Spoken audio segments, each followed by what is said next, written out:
Oh, two. Hello, everyone, and welcome to Gatia, where the populace are at the mercy of elemental chaos, unpredictable weather, and not even your dreams are safe. Our story this evening continues to follow the adventure and mishaps of the group known as the Measure, as they seek to continue to protect their home of Greystand. During session tonight, those of you in chat, we will be interacting with you all to the best of our ability, but so as to not break the flow of our role play, we will be primarily responding through chat as opposed to stopping to talk. We do take a short break around 9:30 though, and during that time we will be able to chat it up a little bit when we come back. And of course, last but not least, while you are all here watching, please remember, be excellent to each other. We're here to escape reality. I hope everybody out there is having a great night tonight. I want, before we really get rolling here, I just want to extend a big BBEG welcome to Nutmeg and Rot, who are over from PlayerHaterGaming. Thanks for having us. Hello. Of course. We are so happy to have you guys here. Those of you that aren't sure why they're here, you're going to find out real soon. And I will also be recapping last session. So, Amber. If you are watching on YouTube, please like and subscribe and hit the notification to get all of the notifications. Yeah. And leave comments. Was previously stated, we like comments. I forgot to say that earlier. We do respond to comments. And this Friday is our The Adventure Continues show where we recap the previous two sessions. So if you have questions for that or whatever, we can answer on there as well. So, okay. Luna, do you have anything? I'm legitimately, I'm not trying to throw you a curveball, but I think last time I asked you, you were going to be at a fair or something. So. Oh yeah, no, there are some fairs coming up. I'll be at Virginia Renaissance Fair and Maryland Renaissance Fair. Maryland, I'm gonna try and pick a cool day, so I'm not melting blue to actually dress up as Marissa too. So. Awesome, amazing. Because quite honestly, I'd rather avoid dripping blue all day. Yeah, it can get pretty bad out there, huh?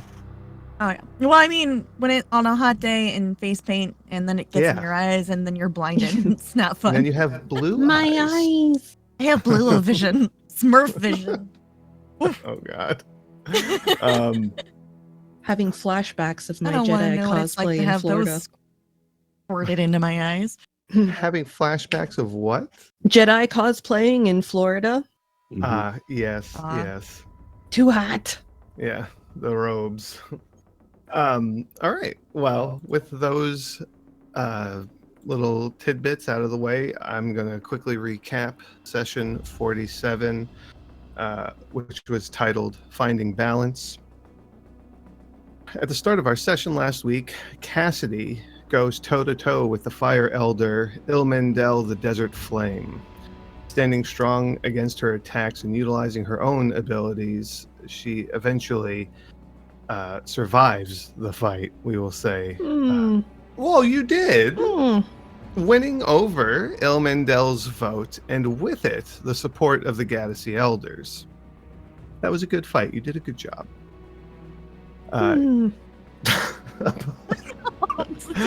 She kind of murdered me and then took pity on me because she liked me and brought me back up again. So I wouldn't really call that survival. Well, it's a didn't besides die. Survival. To be an elder is to have great strength in their community. So I mean, but you were gifted an orb afterwards, a magical item of an elemental flame within a glass orb that is, you have been told, will bring someone back from the brink of death, but only once. After the fight, before conversation really began between the Measure and the Gaddacy Elders, Tim, in a moment of arcane silence, meets the Galaxy of Life, Death, and Time, known as Kisrit, Kalzid, and Karnos.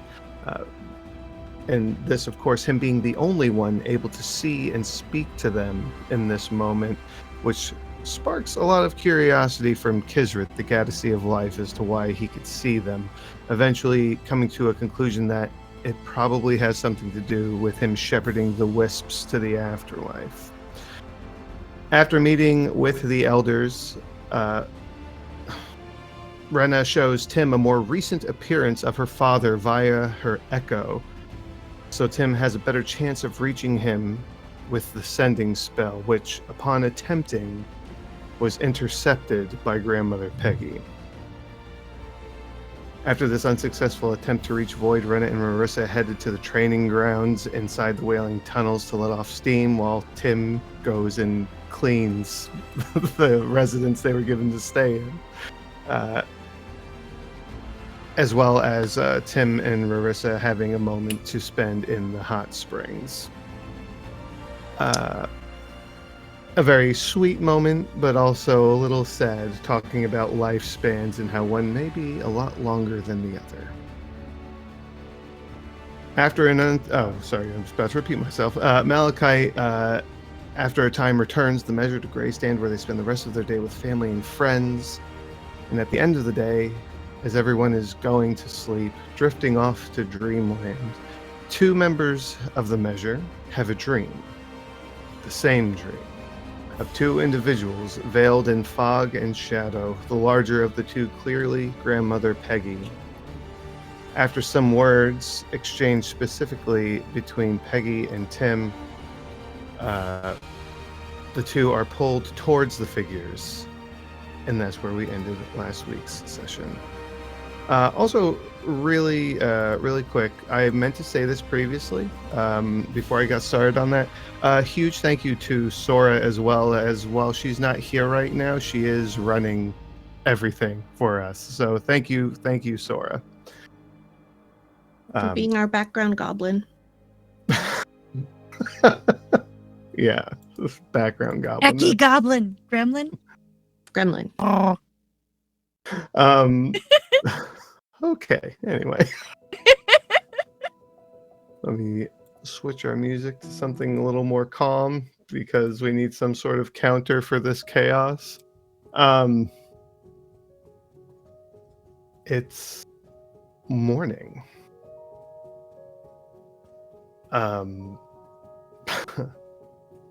What am I looking for? Hold on 1 second.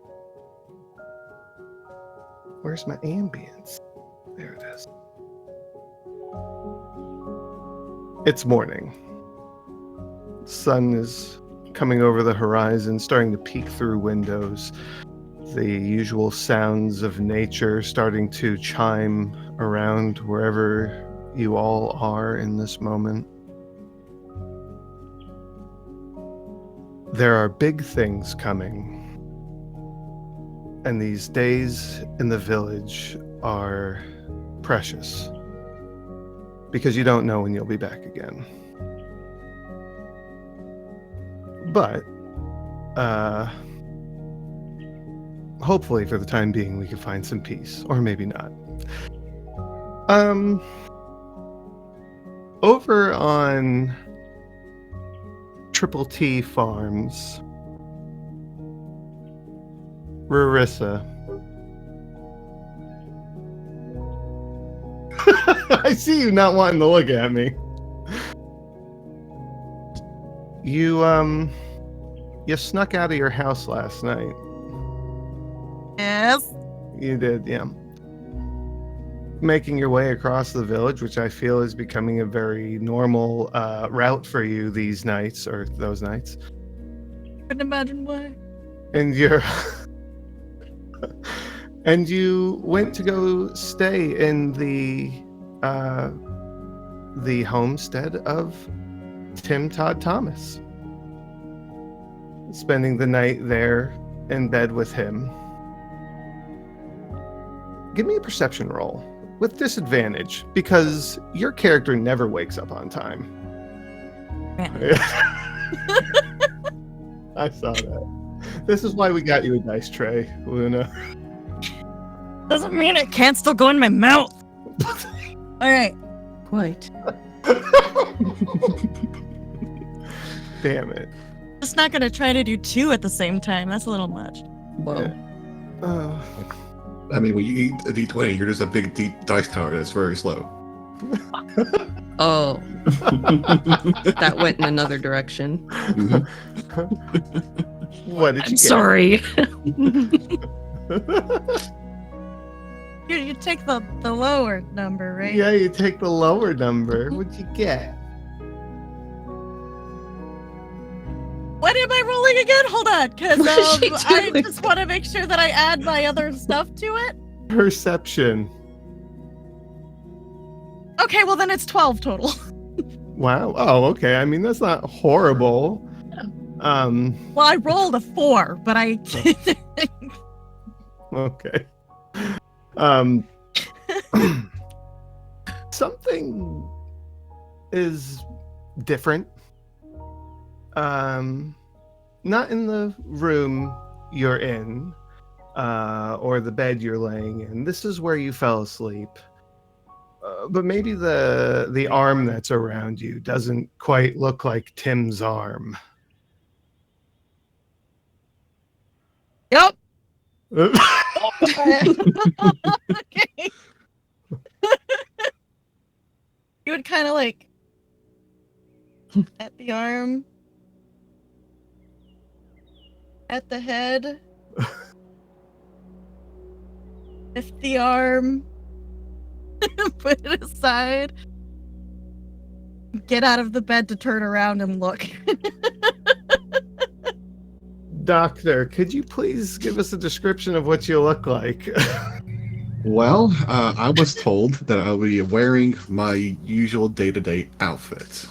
Okay. So, this means when you pat my head, there's a bit of something pokes you when you do it as you go to reach for it. As you're probably going to hit my mask, which is a plague doctor's mask. So I have a bit of a beak. The material of which I actually don't think I've ever discussed with everyone, but it's mostly a mixture of leather and porcelain.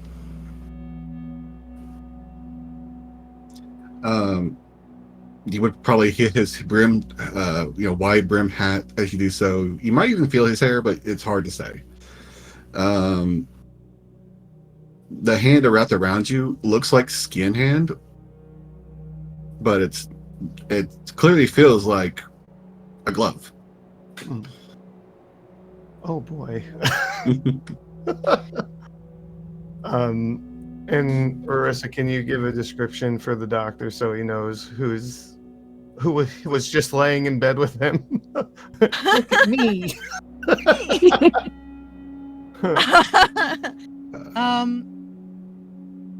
He's no, we don't call them tieflings, but Daemons, yeah. daemons.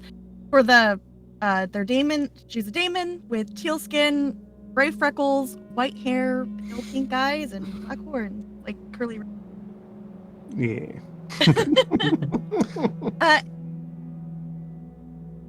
Doc's immediately jumping out of the bed. Oh yeah. She's already out. Probably doesn't have this part on, to be honest. It's probably just the the black shirt and pants. Mm-hmm. So I imagine her daggers would be close by, and she just kind of like pull one and hold them up and be like, "Who are you?" Who the hell are you? And it looks around. Where the hell am I? Yes, you are standing in what is a cross between a small house and a farm supply building, honestly. And you could clearly see out of a near window crop fields.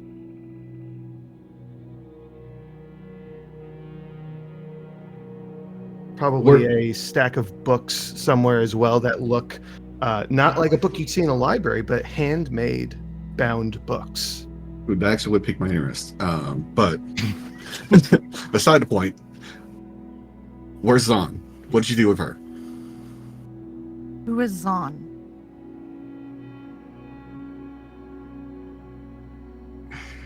can tell you who I am. I don't know. How did... You're in... Where's Tim? You're in Tim's hut with... How did you get my arm? Your arm was on me. That's how I fell asleep around with Zon. What? Anyways, who's Tim? Yeah, who's Tim, Marissa?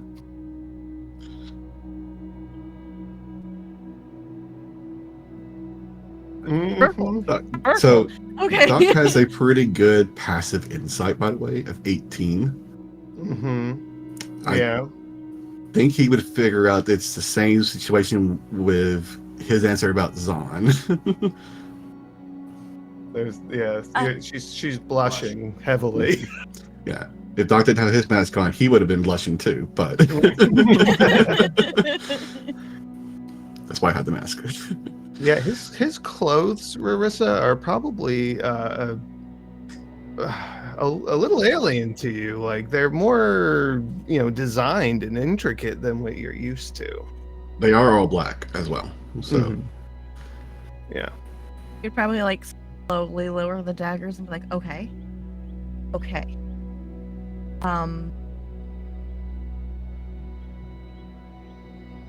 I don't know what's happening. neither do I. Where am I? Let's start with that. And actually, no. Wait. Let's start better. I'm the doctor. Who are you? Probably still kind of tense and still like holding onto her daggers and goes, Marissa. He'll reach out a hand, his left hand to shake yours. Okay. Marissa, where am I? What island am I on? You don't know what that word is, Marissa. You've never heard of that before. Don't know what you mean by that, but you're in my village, but it's where I grew up. You're in my village? Okay, so Very standard. what's the nearest island to here? I guess What and is that? Doc probably will actually look outside at this point and notice the clouds. Notice where they are. Yeah. Mhm. Mm-hmm. Yeah. You just see stretches of farmland, and looking more in a westernly direction, you would see buildings like small log houses and things of that nature. Very frontier-esque, if you will. His entire attention, like, you go to ask him a question and he's just completely frozen, looking up at the sky to you.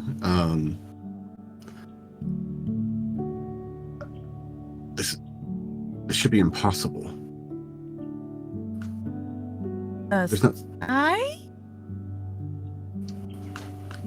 There's nothing below the clouds.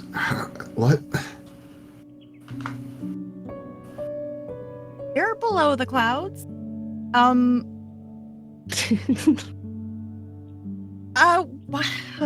Why don't we go? I don't know what to do here. I'll take you to meet.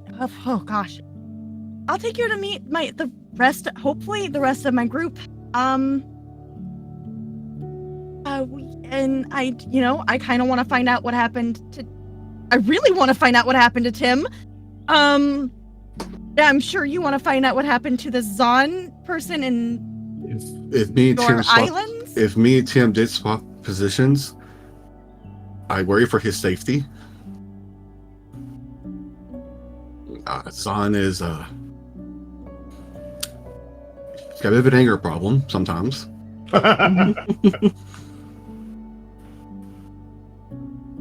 And I doubt she would react well to waking up in the arms of another man.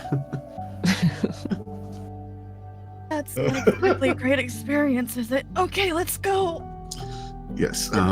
Yeah. Doc You would probably just like grab her things and like start putting them on and get more properly dressed. Doc would look for his things and he sees his bag and picks it up and I don't know if anyone knows what these look, but you guys ever seen descriptors of play doctors have like a suitcase doctor's kind of bag? Mm-hmm. That is basically his backpack. Okay, gotcha.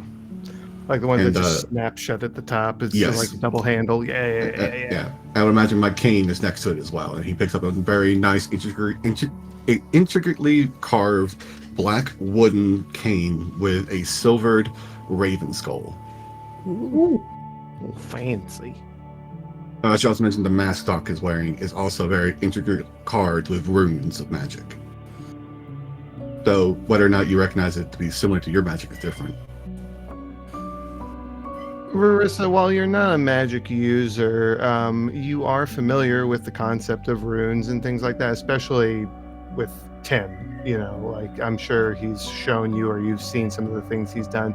Whether the magic is the same to what Tim uses, I would say that you probably aren't sure. Okay, well, while you two are heading out, Zahn. Hi. Hi.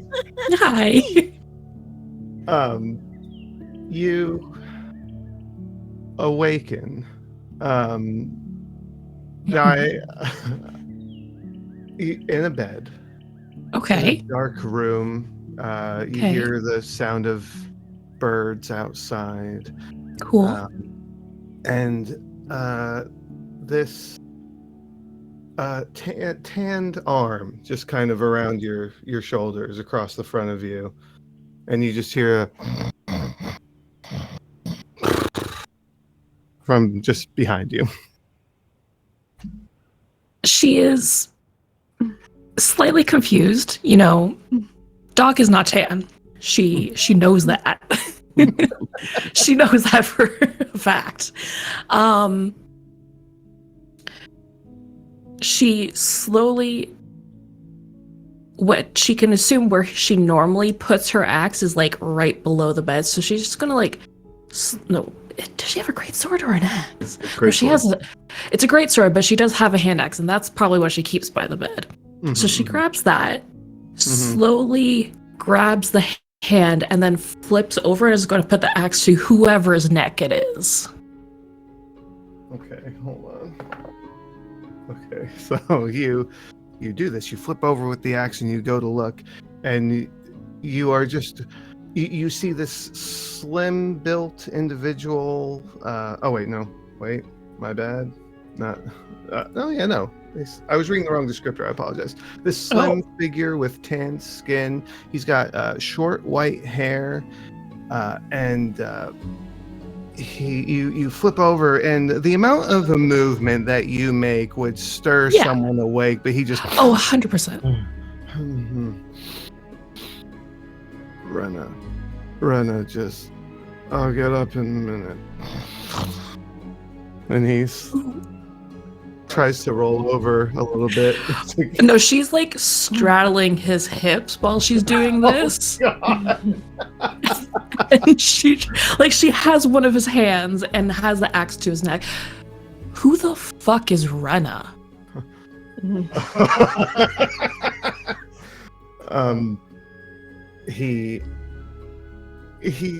could tell he's like confused, like his brow furrows and not awake.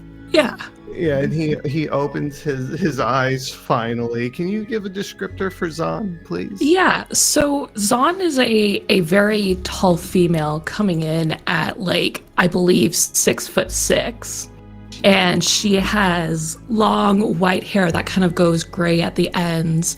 She has 2 markings on her cheek that are red, kind of like triangle looking, and she's in her normal day wear, so she kind of has like a fur cloak shoulder kind of piece, and then like white, just generic cotton, and very barbarian-esque. Okay. You flip over on. So you flipped over onto him with the axe to his neck, and when he finally like focuses, he's like, you're not Rena. No, I'm not Rena. What are you doing in my house or my room? I don't know. Why am I in your room, in your bed? Where the fuck is the doctor? Probably at the apothecary or at their house. That's near where the I graveyard. was. I was at the apothecary. Where am I? Please don't kill me. It would be too easy. Where am I? It really would be too easy.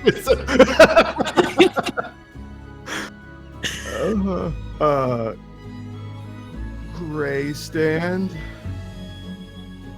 That's on what island? What's an island?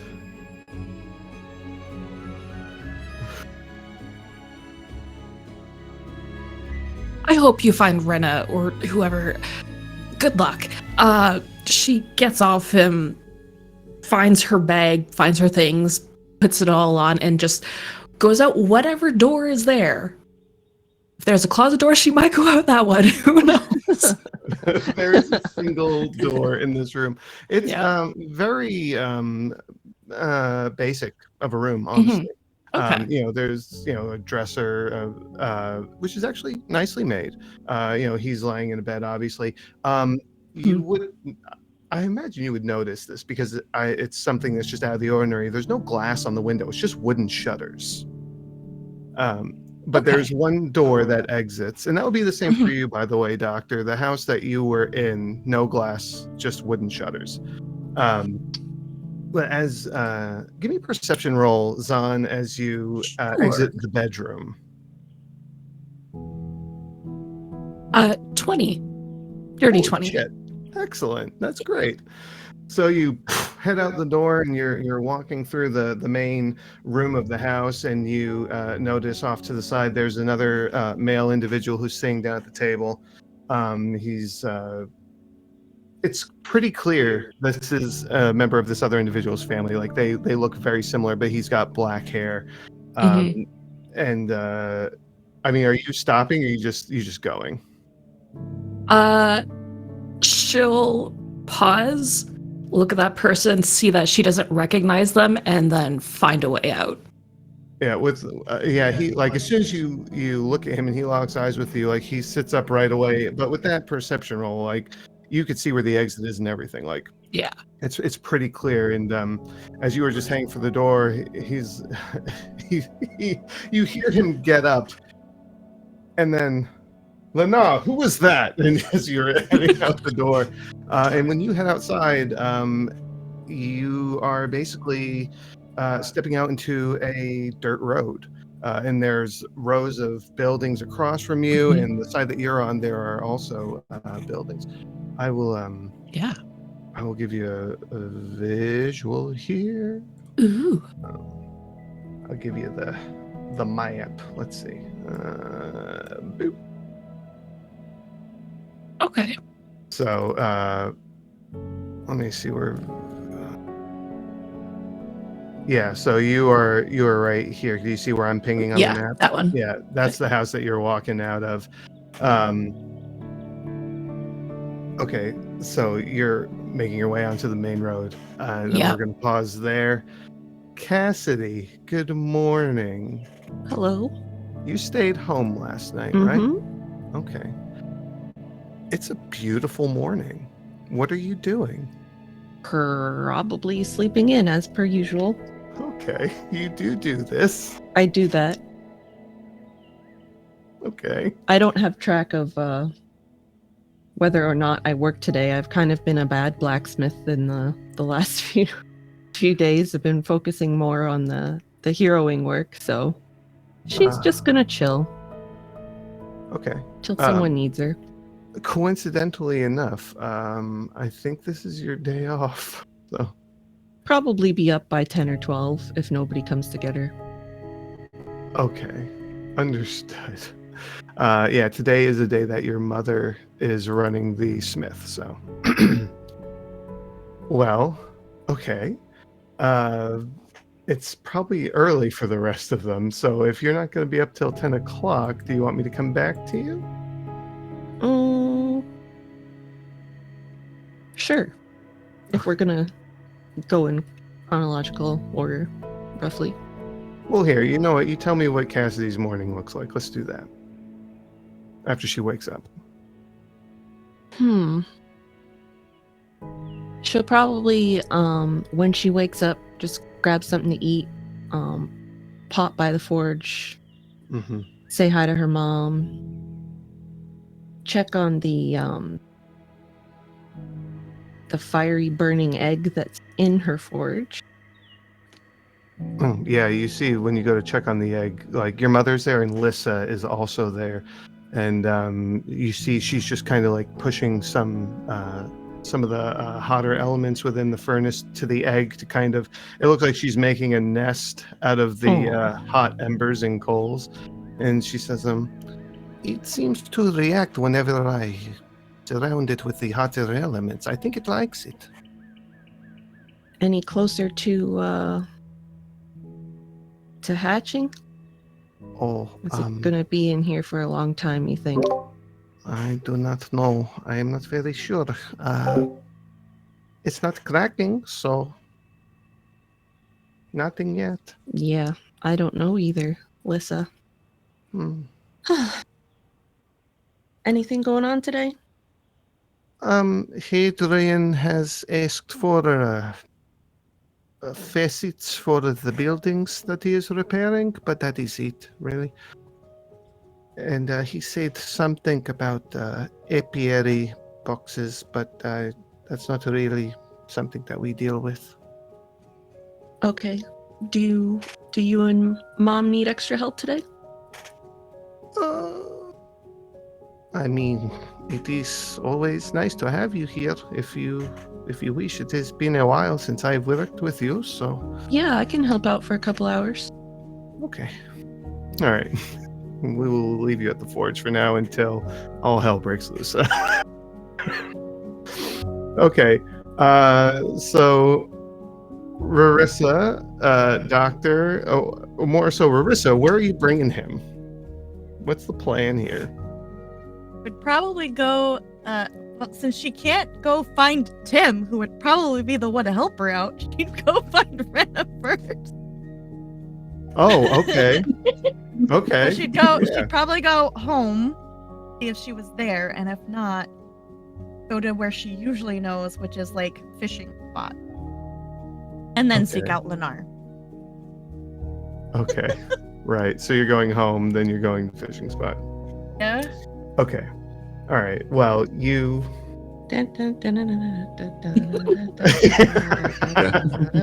Oh yeah, That's about right. Yeah, that's about right. All right. there will well, be a scene. You start making your way towards the Everhart household.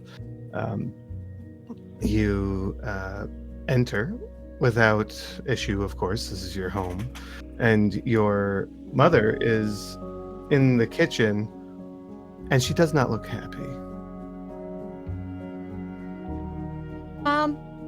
Where is she? Who the fuck is that?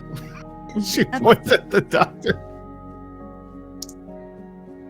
Rena not here? No. Okay. I need to go find her. This is Yes. Doctor. Because you can Trying to leave the- figure some things out right now. I'll be back later That to doesn't talk look more. like Whisper. Nope. Certainly is not. You better come back and tell me what's going on. Excuse me, you said you're looking for someone? Would she happen to be 6'6", white hair, grayish tips, face paint? I don't recognize that description at all. That's nobody here in Greystand. Okay. No, I'm looking for my sister. Exactly.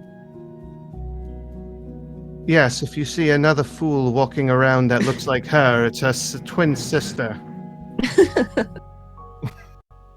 She's just We'll like, probably go to the river, "Ugh." Doctor. That sounds like a good place to be right now. River is good. River is great. Let's go to the river. What's a river? Whoa, there we go. What's a river? Body of water that's that way. Not in the area of effect of rage. Let's go. Okay. Doc will follow. I look like, Uh, okay. No, I know this is a lot, but your clothes are very different. I'd like to know a little bit more about you while we're find people and figure out what's happened. If that's okay. Honestly, I want to know more about your people because there's no life below the clouds. There hasn't been for 200 years. At all? Not according to legends. The big cataclysmic disaster forced all the islands to be risen up above the cloud. It would be like walking. Mhm. By the way. Yeah. Oh, yeah. No, of course. Yeah. Walking and talking. Yeah. Well, for what it matters, I'm from the archipelago of Ivory. That's the island I hail from. It's a rather small island. Not around any of the bigger ones, but last night I just ended with a date with Zahn. We went to the Harvest Festival, and we're on Wingata, which is then realizing Wingata is one of the major islands. It's one of the stationary islands that it's like an anchor point between all the other islands as a reference. Because some of the islands shift around the clouds and move. There are only a few. There's only a couple of larger islands that are stationary. But Okay. What exactly are islands? How would you just bodies a of village? land that are floating in the sky, or what you say is the sky, I guess. I love how you're just looking up.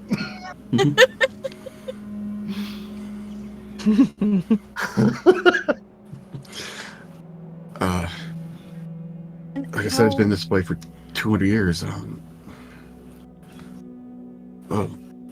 Your place has been that way for 200 years? Well, according to our records, most of the records were destroyed when the cataclysm hit. We don't know much about what happened before, if at all. Only rumors.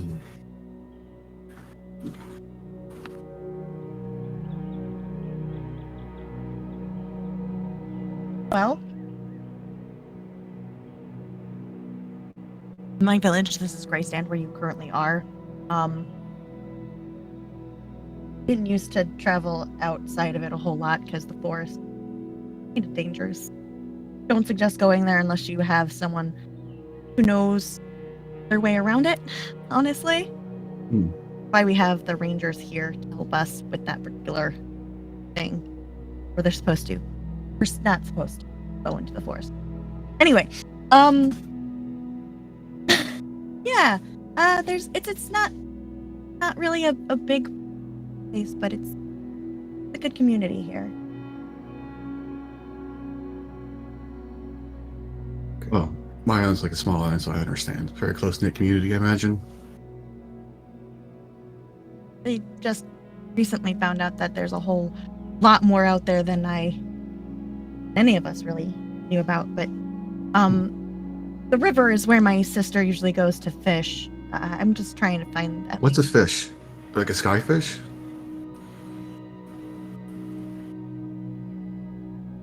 There's fish in the sky? Well, yes. There's sky sharks as well. They're quite delicious, by the way. I don't know if you had any. And Doc will actually bring out his notebook, and he has a rough, not a rough, but a very accurate sketching of a sky shark in it. But no, it is written in a language that you do not know, because unless you speak Nosh, you probably can't read this.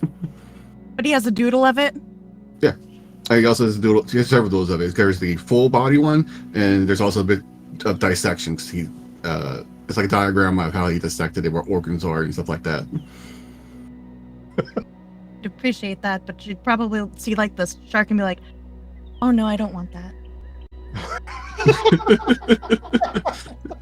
They're only about as tall as we are. Which I don't think I mentioned. Tark's like 5'8" in height.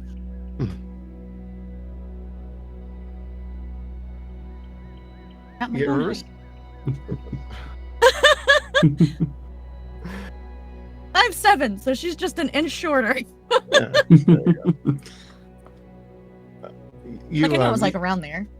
You do eventually reach the river, and you see the lone boat of Georgie Fleetwood, just kind of, it's just floating out there. You don't see him, but you see his fishing rod sticking out and over. He's a halfling. He could hide inside that boat if he wanted to. And you see out in the middle of the river, which, by the way, this is a very wide river. It requires a bridge to get across, and it is moving at a fast enough pace that to go in there by yourself would sweep you away. So this is a very powerful river.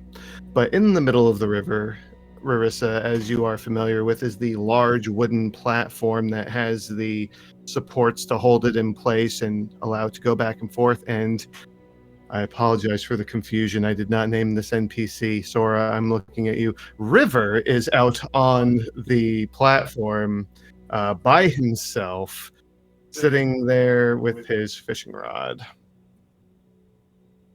Tark's staring at the boat in the river. Just dumbfounded by both.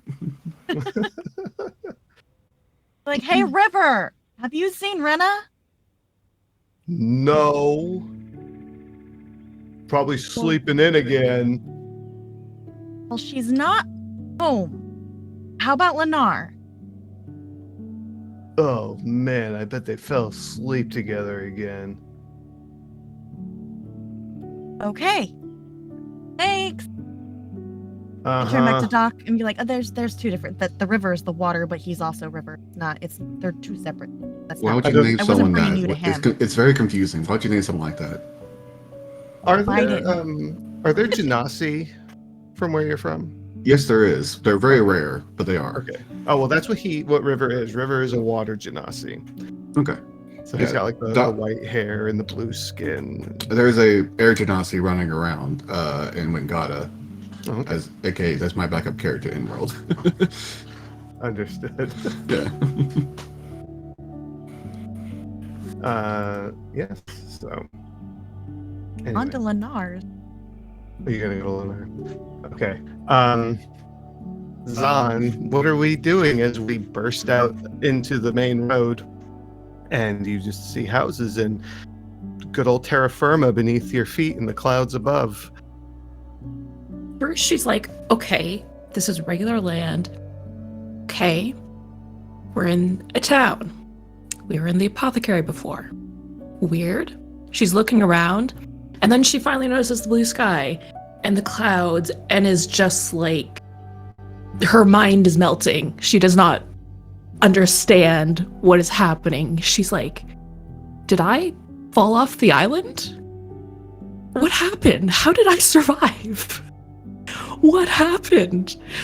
And then she's like, she goes up to a random person, is like, have you seen the doctor? He's about yay tall, probably wearing black, has a mask. You this person that you approach he's got like a lean muscular build. He's got medium brown hair. He looks like a bit of a messy dresser, and he's got these sideburns or like mutton chops. And he goes, I'm sorry, you say you're looking for the doctor? Like, Yes, you're the doctor. You're looking for Whisper? Like the No, he woman goes that- by the doctor. His name is the doctor. Oh, there ain't nobody around here that goes by the doctor. Oh. Matter of fact, who are you? I don't recognize you from around here. Are you all right? You one of them Saxondale people or something? I thought all of you went home. I don't know what Saxondale. Where am I? What is? Why are there clouds in the sky?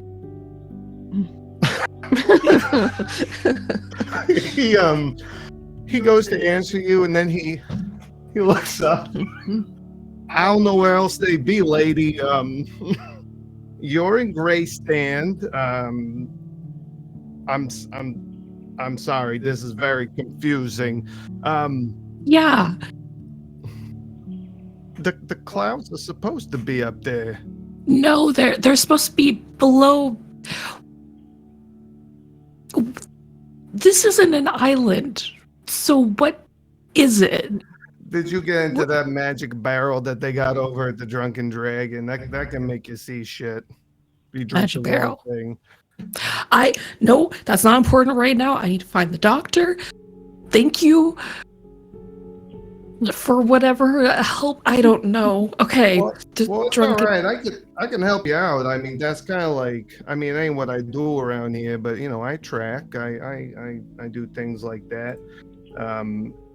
Yeah. I mean, so have you seen then, I guess, like, she kind of motions like 5, 8, and like he wears like a mask that has like a beak and like usually has like a top hat and cane and like a bag and like he wears all black and or he might be wearing something else. He might be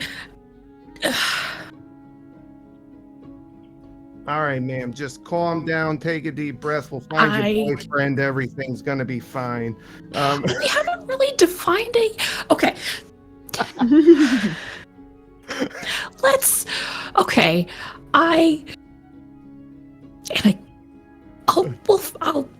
She just starts walking. Is like, the doctor.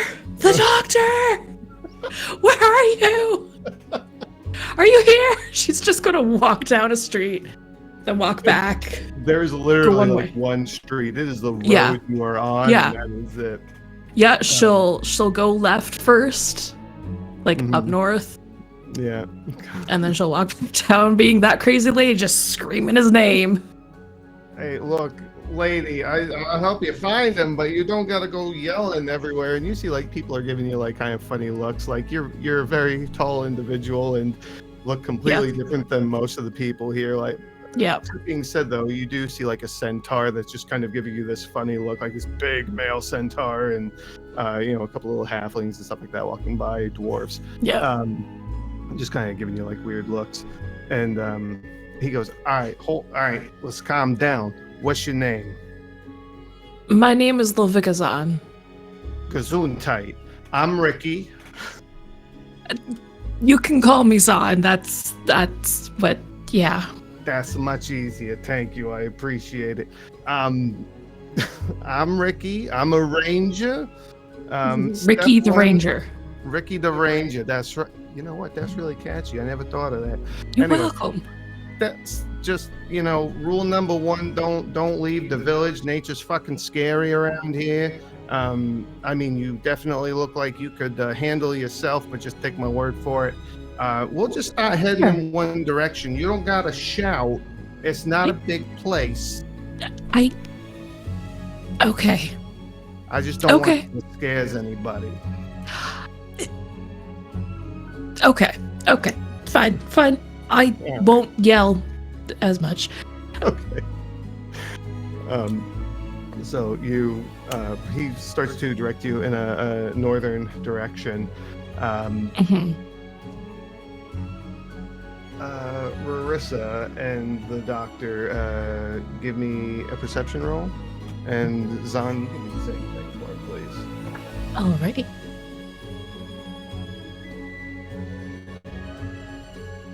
All right. What do you got, Rarissa? Because I think I saw you spit a dice out.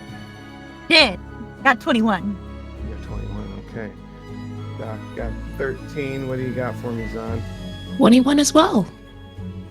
And Ricky got a 24. So, you know, it makes sense. Doc is just dumbfounded about overload information, clouds, rivers. What?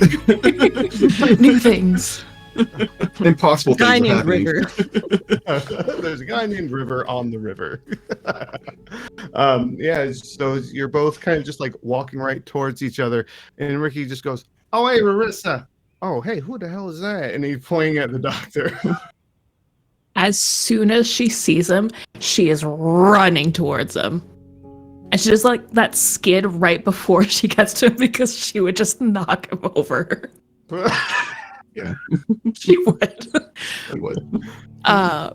she's just gonna hug him real tight. The second it registers of who's hugging him, he's returning it is just as tight. And then she just kind of like grabs the side of his face. Is like, what? Where the fuck are we? What the fuck? Where did you wake up? I was in a bed with another man, and then I woke up and walked down. And there's clouds in the sky. What is happening? I'm still trying to figure that out. I woke up next to her. He points to Marissa. There's like this dark look that comes across her face, and like she just slowly reaches for her axe. Hey, I didn't want it. No offense. Yeah. I didn't want it. I was with someone else before. Okay. Interesting. Apparently, we're, I guess, below the clouds. I don't have an explanation to this, but it just doesn't seem possible. Cassidy, your smithy is like right there. So if you are by a window or anything, you can hear them out there, and you definitely hear Ricky's ta-da! So you could at any time come out to inspect this situation. All right, well, I will put down my hammer and step outside and walk over to Marissa with a very confused look on my brow. Can you give us a visual descriptor for Cassidy, please? Cassidy is a fairly strongly built woman, 6 feet tall, gray skin with blue mineral inclusions that pop up randomly on her face and her body. Black curly hair, but it's tied up behind her head. Cassidy is an Earth Genasi. Ooh. So there you have it. So Cassidy, you're moving up next to Marissa. Mm-hmm. Doc continues to be the only human in the party. Got it. Yeah. Marissa would at least like silencing Cassidy. Okay. God, you're still here. Oh, thank goodness you're still here. Yeah, I'm here. I was just what's going on? I woke up with not Tim. She'd point over to the doctor. And I woke up with not the doctor. Wait, can you describe who you woke up with? It was a man. He was tan, white hair. He was asking for Marissa. Arena. Verena. I mean, she'd probably fuck it up. Okay, fair. Sorry.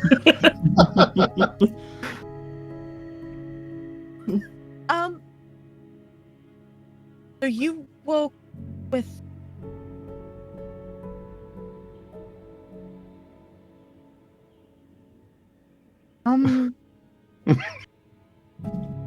so Cassidy.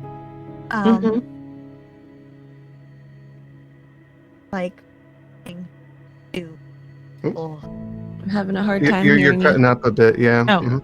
yeah. It seems like we're missing not just him, but also Rena. Oh no. Oh. Yeah. That means we have to do the thinking again. Oh my god. My brain already hurts. I've been doing it all morning. I'm so sorry. Cassie hasn't even heard half the things that you've been asking, so.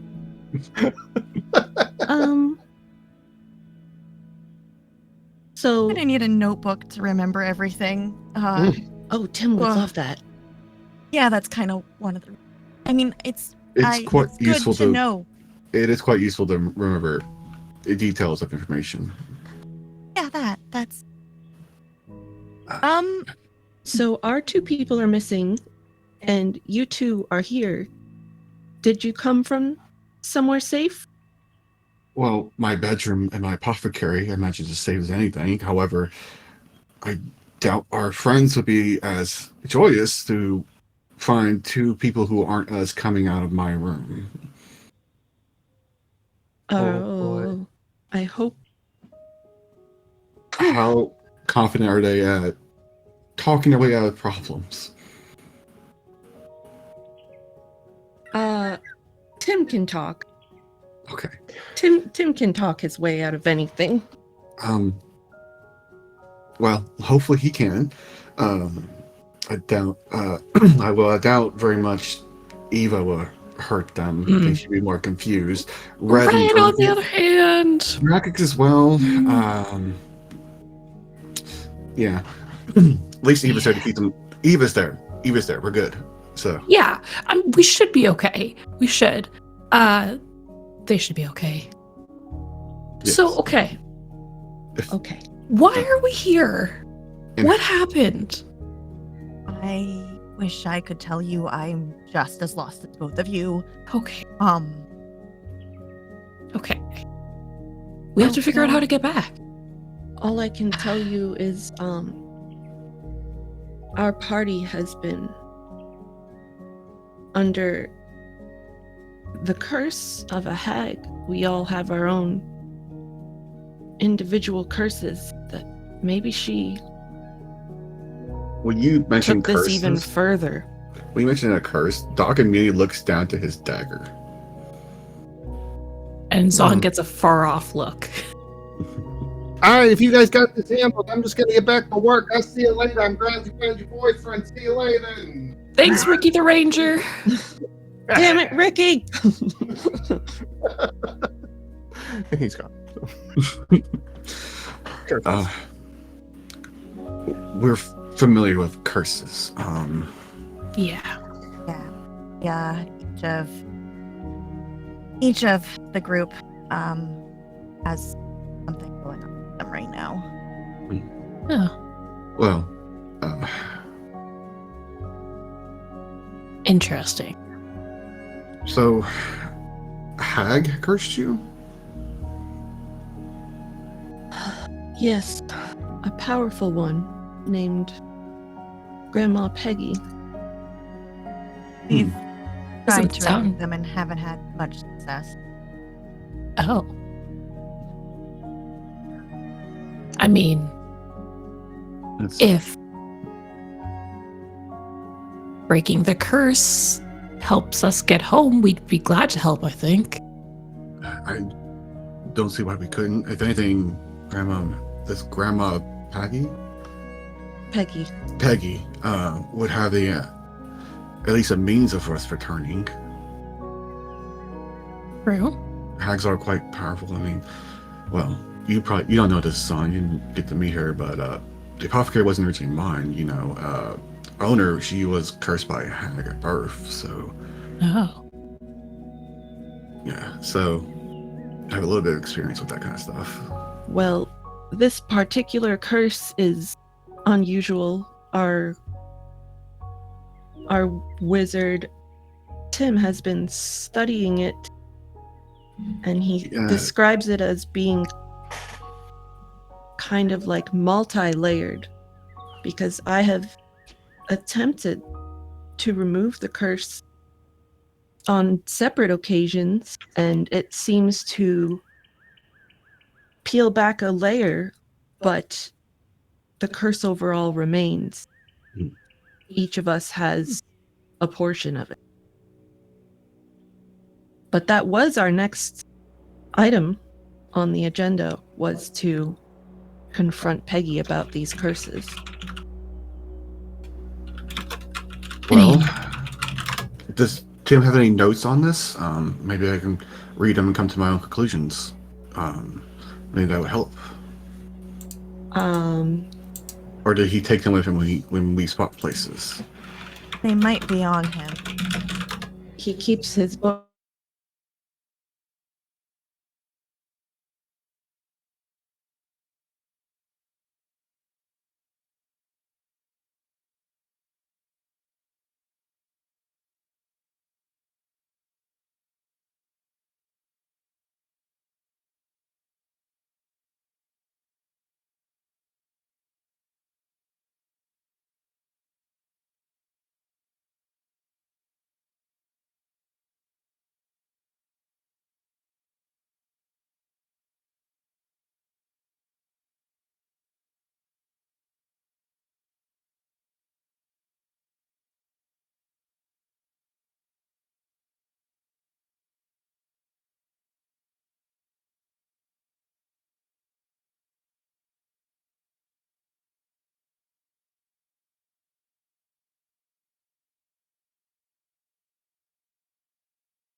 I hear the audio on stream. I hear me now.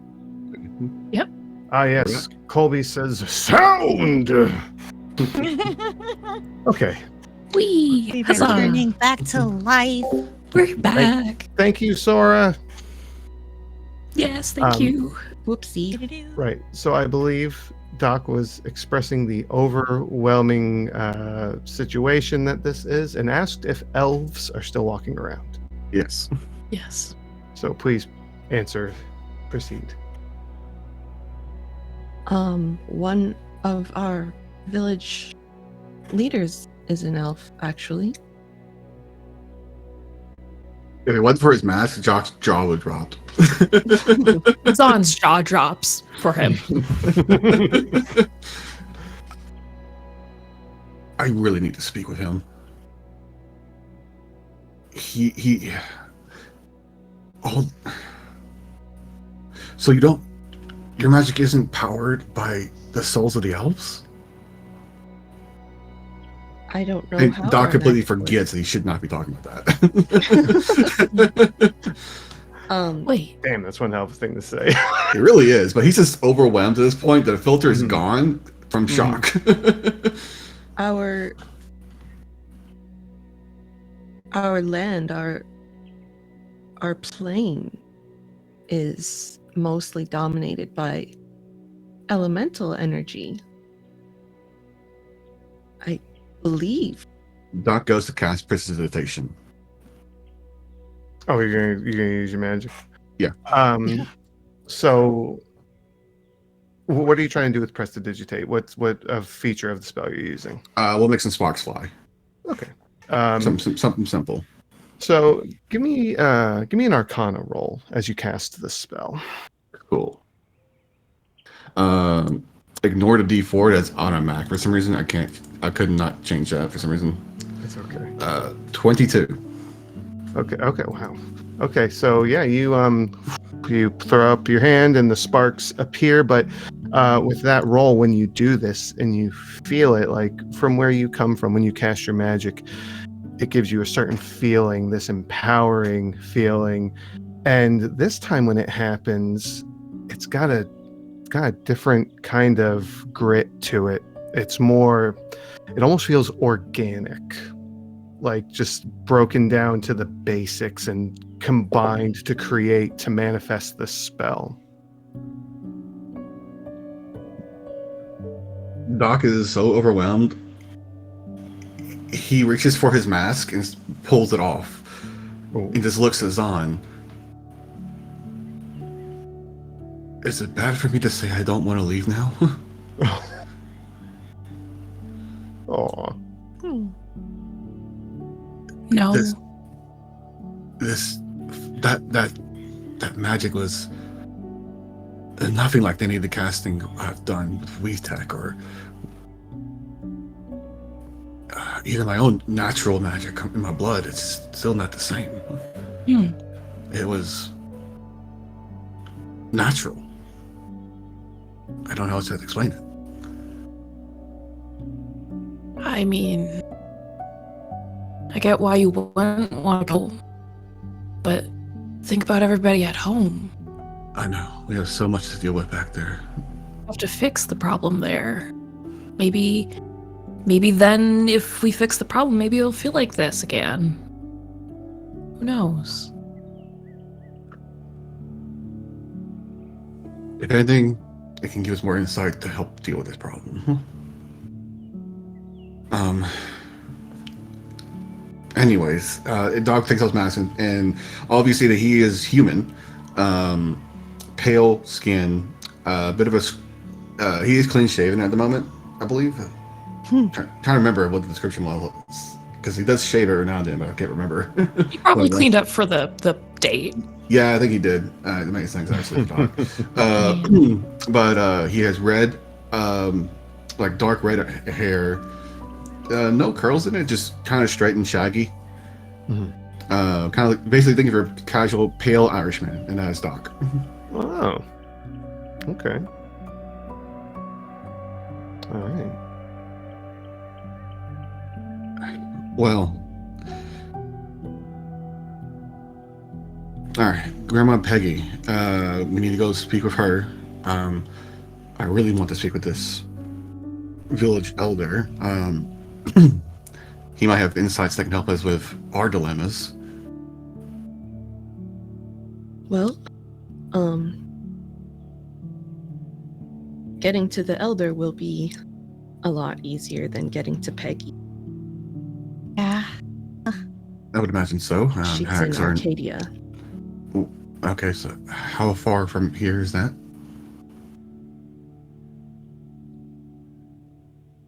That's kind of These expressions are great. I don't know how to answer complicated. that. Yeah. Only way that we really know how to get to Arcadia is either to stumble upon a door kind of by accident, or there was a second way, wasn't there? Cut a deal with a fae of significant power. Which Or we know cut- one. You know one who's about 3 to 4 days away, at least. Really close, though. Right. Okay. Sounds like it's similar to how the elemental gateways work for us. They're just about and about, and Unpredictable. yes, except for a few that we've used, such as the plane of water portal we used to make clean the water. Yeah, we closed the Earth one. That one was bad. Yeah, Yeah. still not. I'm not an expert in them, but just I know We what I see know. them. Mm-hmm. Yeah. Yeah. Not my field of Okay. magic. Anyways, okay. So we go speak with the village elder. I think he should be at least aware of what's happened. He's in charge of your village, right? Mm-hmm. Yeah, we've I been mean, if trying he- to keep updated from this point on. So Yeah. Probably. I was yelling earlier, so somebody's probably already let him know that a strange woman is in the town.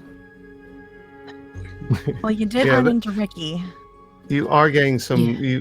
you both easily notice because these people aren't exactly secretive in how they act. Villagers are stopping and looking over, and you kind of get this feel they're like, who the fuck is that? And then other people, and then after that they see like Cassidy and Marissa, and they're like, okay, maybe it's okay because they're talking to them, kind of vibe.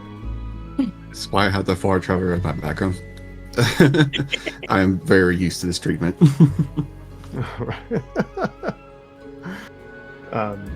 Okay, so what are we doing? What's our next plan of action? Go to What's the village leaders. Yeah, I'm having a moment. What's Lenar's dad's name? Valdine, Valdine. and the other one that you are thinking of is Umir. Umir. All right. Shall we go find Valdine, Marissa? Let him and Umir know what's going on? Had another sudden change of plans? Sure, they have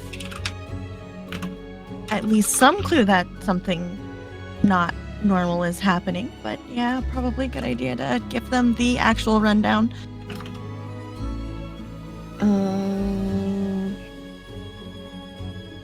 Shall we try the Drunken Dragon? I heard there was good beer there, or booze, or magical alcohol. Let's Yeah, say a that's good drink would be definitely- good right now. I need a drink. I as well. We don't have meat at the moment, but we do have other things. We're not. Mhm. It'd be different meat than what we had before, It is anyways. true. hmm Do Do you you have- tell them about the mead? The mead was a whole thing. Kinda How got much time do you have? contaminated. Yeah. I mean, We don't know how long we'll we're longer here, stuck here. so we can walk and talk. Yeah. Well, the tavern is not too far. It's actually, as you start to head back in the direction of it, Zahn, you would notice that it is just like 3 or 4 buildings down from where you bursted out into the street. And you're going here to look for the elders, correct? Yeah, that's where they've been the last few days when we found them, I believe. Typically, yeah. There's a couple times Tim had to find them out in the village itself, but Yeah. 1 second. My apologies for technical difficulties, guys. My camera keeps dropping out, but I'm working on it as we go. So you, well, shit. Let me get a map. I got some map for that. Maps. Map. We don't get them Okay. often. We do sometimes. We do. Yeah. If I make them. Yeah, but he sometimes forgets to make them when he's too busy. That's okay. Yeah. That's okay. Yeah. I can make them pretty quick. There we go. Ooh.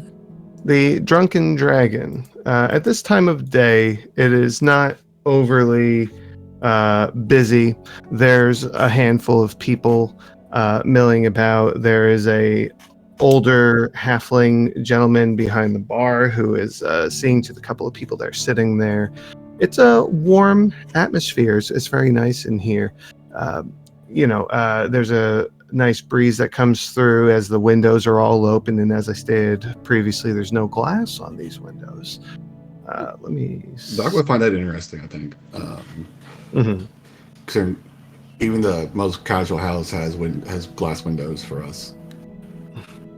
Mm-hmm. Let me just boop. Sorry, I'm putting these tokens down real quick. And do I have a? I don't think I do. Shall we pop in? Yeah. Oh yes. Yeah. Yes. Sorry, I was looking for tokens to put down. We'll just leave it like that with those two. Yeah, so as you enter, you would see Rarissa and Cassidy, that the elders are sitting towards the back. Is mom working? Is mom working today? You know what? Yes, I'm going to say that she is working today. Rowena, I do have her token. There she is. Rarissa would probably turn to Cassidy and be like, "Hey, are you okay taking them to the elders while I go talk to my mom? I have to explain things to her too." She kind of gives you the deer in the headlights look and then says, "Okay." I love her already. Oh. You'll do great. It's not easy, but you'll do great. Yeah, all right. I won't be long. I'll try not to be long. Okay. All right, Zahn, Doctor, the leaders are over here. All right, you lead the way.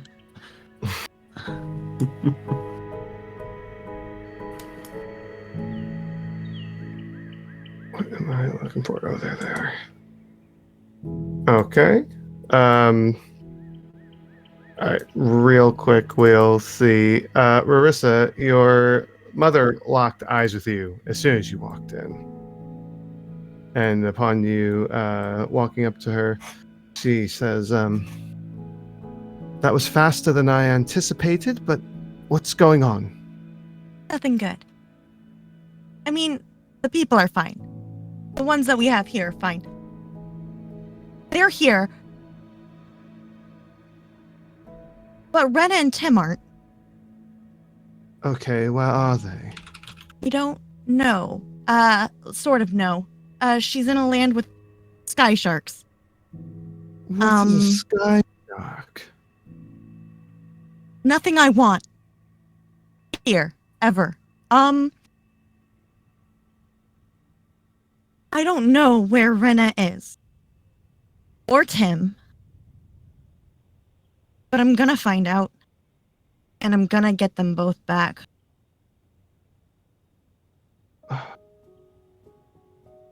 You have no idea as to how any of this happened, or? Cassidy brought up a good point that it could be the hag that cursed us, but I don't know for sure. Okay.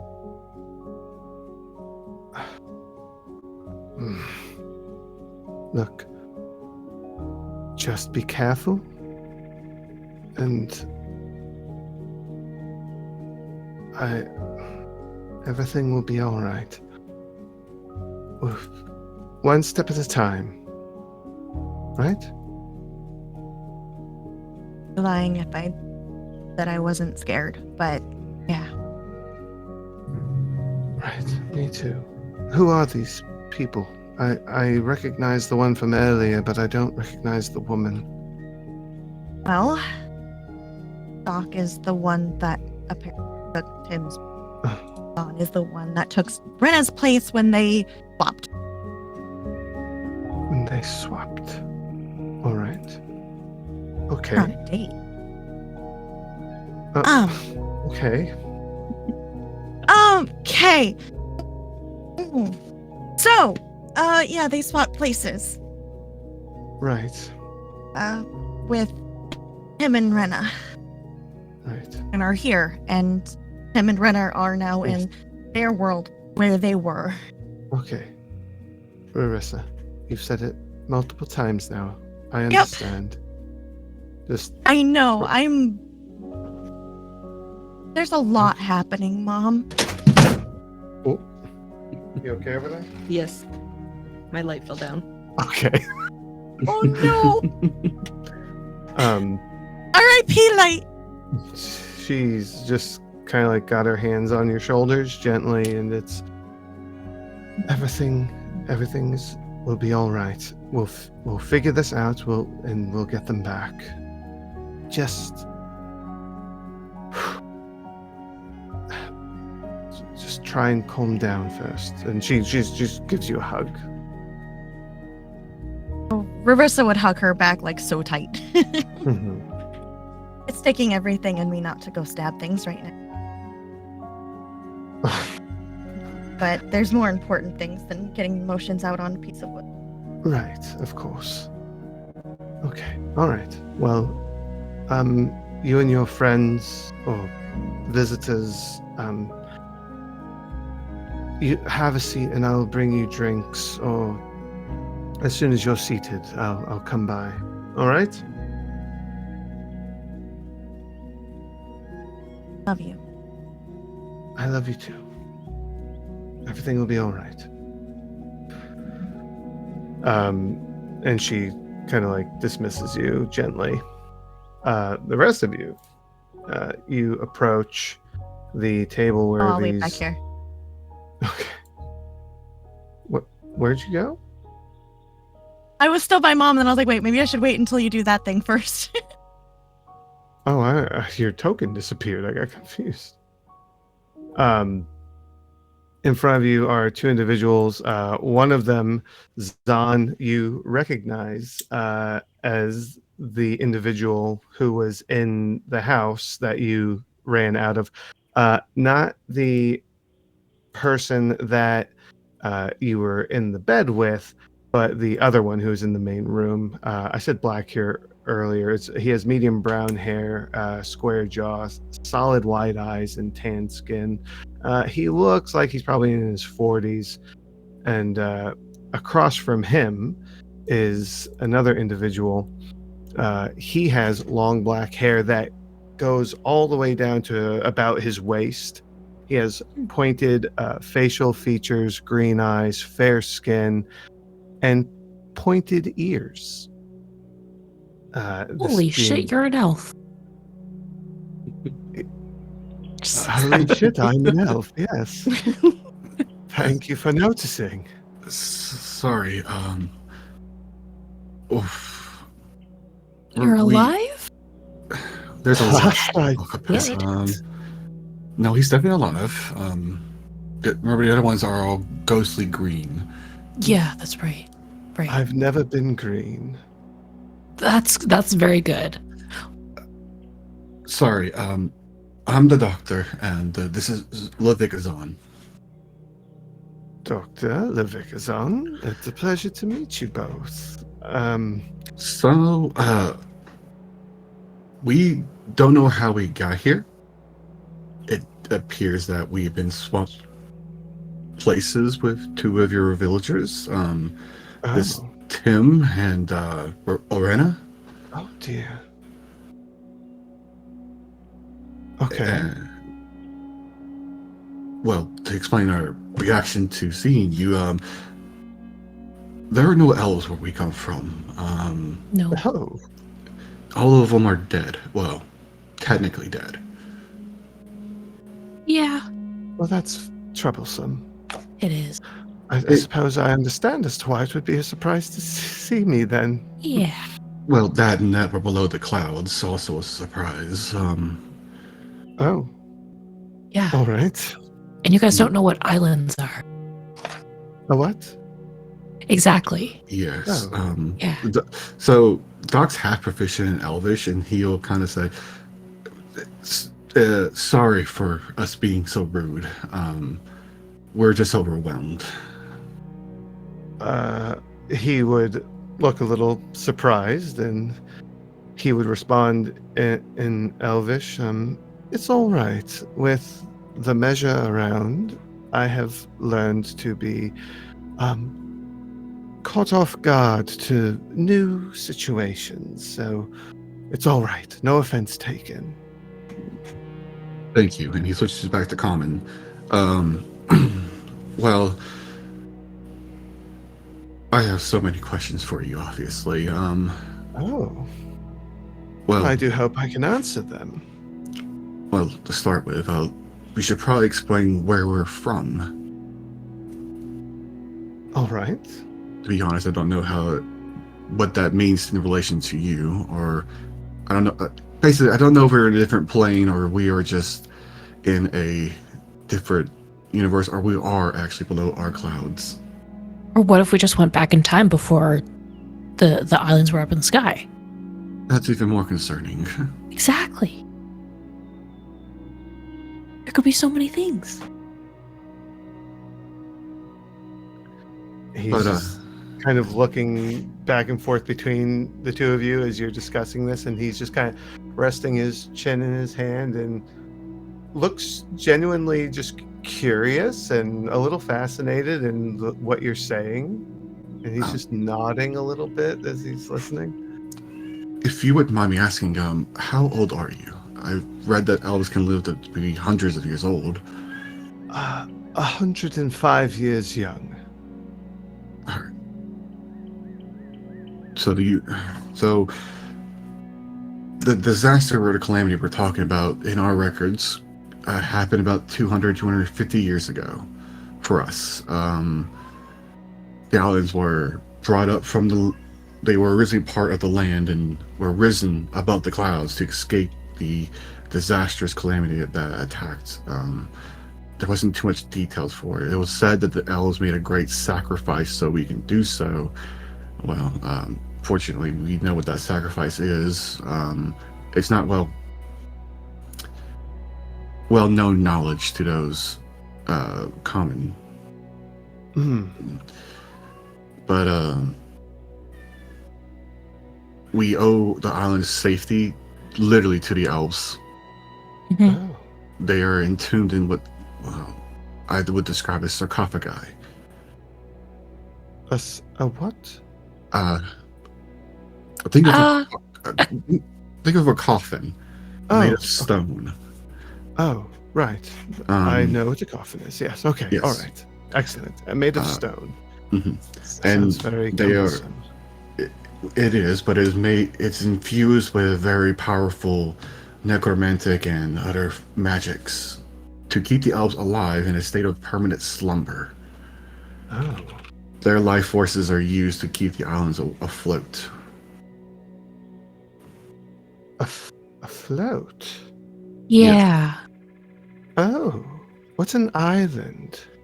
A massive land that is Above not the connected clouds. above the clouds, not connected to any other pieces of land. And we have to sail on sky ships to get across to other islands. Yes. Sky ships?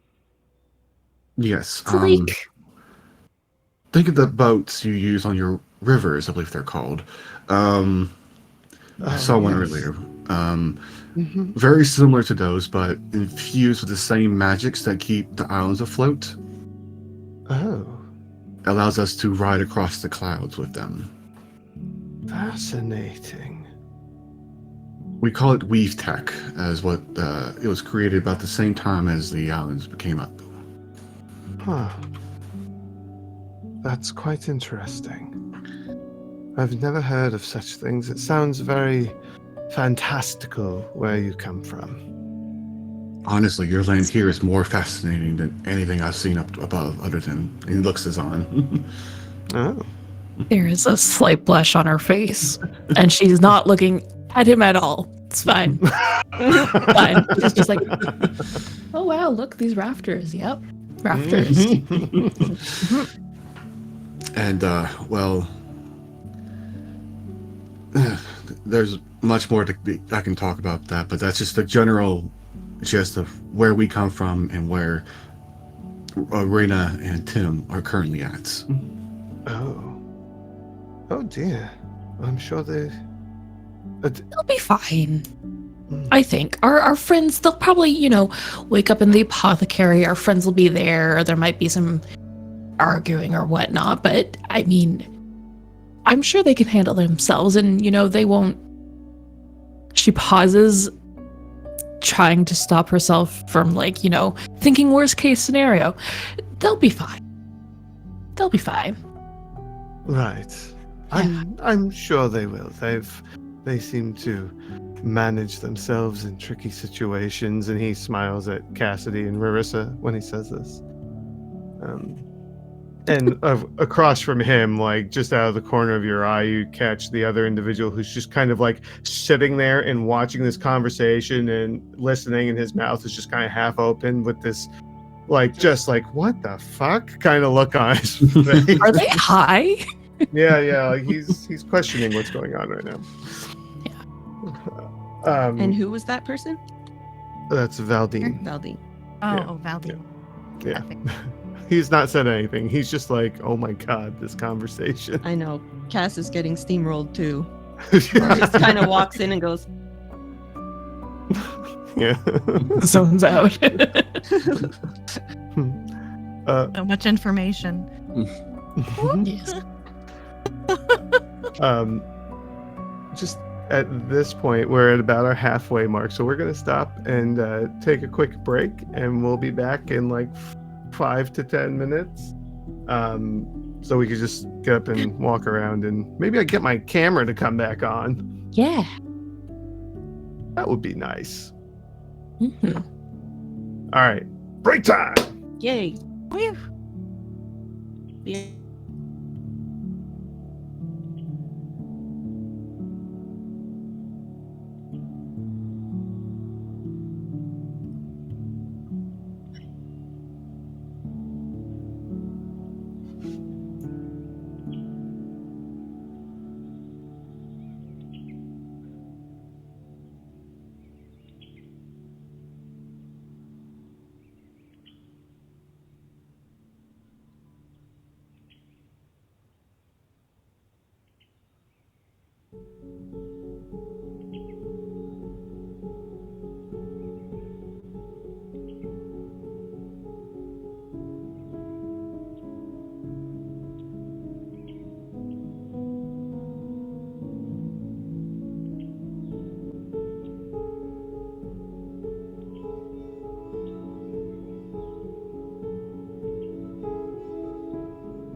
myself, and Rarissa. Hi. Oh, okay. Hi, bye. We're back. I think we're back. It looks like we are. I don't see the Be Right Back thing on stream anymore. I don't either. Hello, friends. No. I hope everybody's having a good time out there tonight. Thank you all for coming in and supporting us. This is a lot of fun. Hello, Brandon. I see you have returned. Oh, yeah. I don't know what's going on. This program doesn't like me. I'm here, though. Let's try that again. You're here in spirit. I am. Truly is the voice in the sky right now. I am Sky God. Oh, Uh-oh. hello. It keeps doing the same thing. It keeps pushing me in, and all I can. Oh, I can see Zahn now. Not only are there sky sharks and fishes, there are sky gods. No. Oh, you. Yes. Many. The whole pantheon. Okay, well, I don't know if this is going to load the rest of the way. Yeah, Nightstream DMs. having some performance. Oh. Yeah, no blue pill for Lightstream. Give it a spanking. That sometimes works too. Oh God, what'd you say, Amber? Talking Yeah, you're cutting out. talking cat. Sorry. Oh, my mic- talking to the my cat. mic Oh, was pushed. The most important person here. Clearly. Hmm. Maybe I if was I just threatening keep- her not to jump on me. No. Okay. Oh, you All for right. like 5 seconds and then you're Now gone you're again. Yep.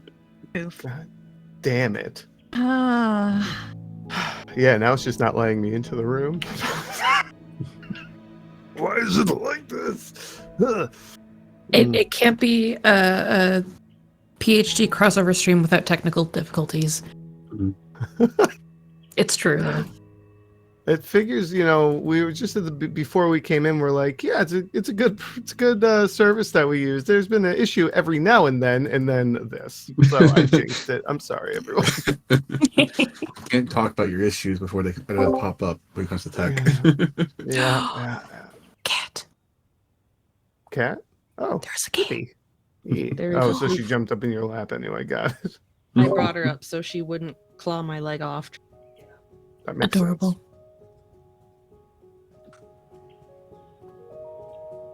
Sure. What do you got? Sure. Okay. Bye-bye. Poof it. Bye. This is why we have a brief break. See, new room. Okay, bye-bye, lady. I love you.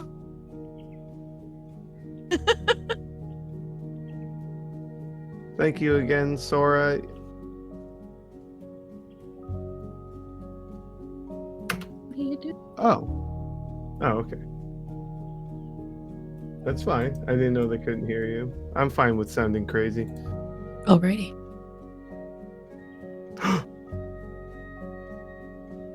Maybe.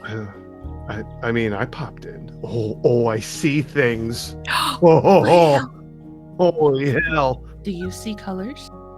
The colors, dude. The colors. The colors. I'm colorblind, I didn't kid. yet. I'm gonna give it a minute. I'm gonna try to do it again. I wish the my warm cat one. was that cuddly. I wish. She's extremely cuddly. Hi, Brandon. Hit the mute button. Did it work? Am I muted? Oh, good. Am I good? Mhm. Okay. And then I don't there get the was only icon on one me. missing. Yeah, I don't either. Mine's not giving me. Yeah. Can you hear me? In both times? Wee. Hey, thank you, you. Sora. Okay. I'm just glad the cameras work. I can only see Zahn in the room, but it's okay because I got the preview up. Everything's fine. Wee. So you are standing at the table next to Valdine and Umir, and you're explaining to Umir where you come from and the state of the elves and the sacrifice that they have given, and he is listening intently, and he says, and what is your question for me? I'm Umir, by the way. Sorry, Umir.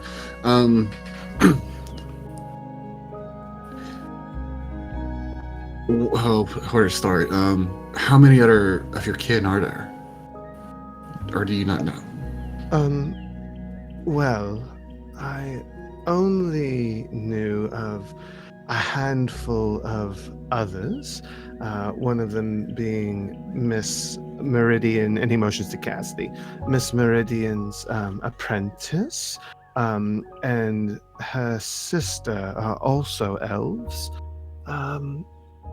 And we also had, unfortunately, they have recently passed, but there were a half-orc, half-elf man and his son who recently perished.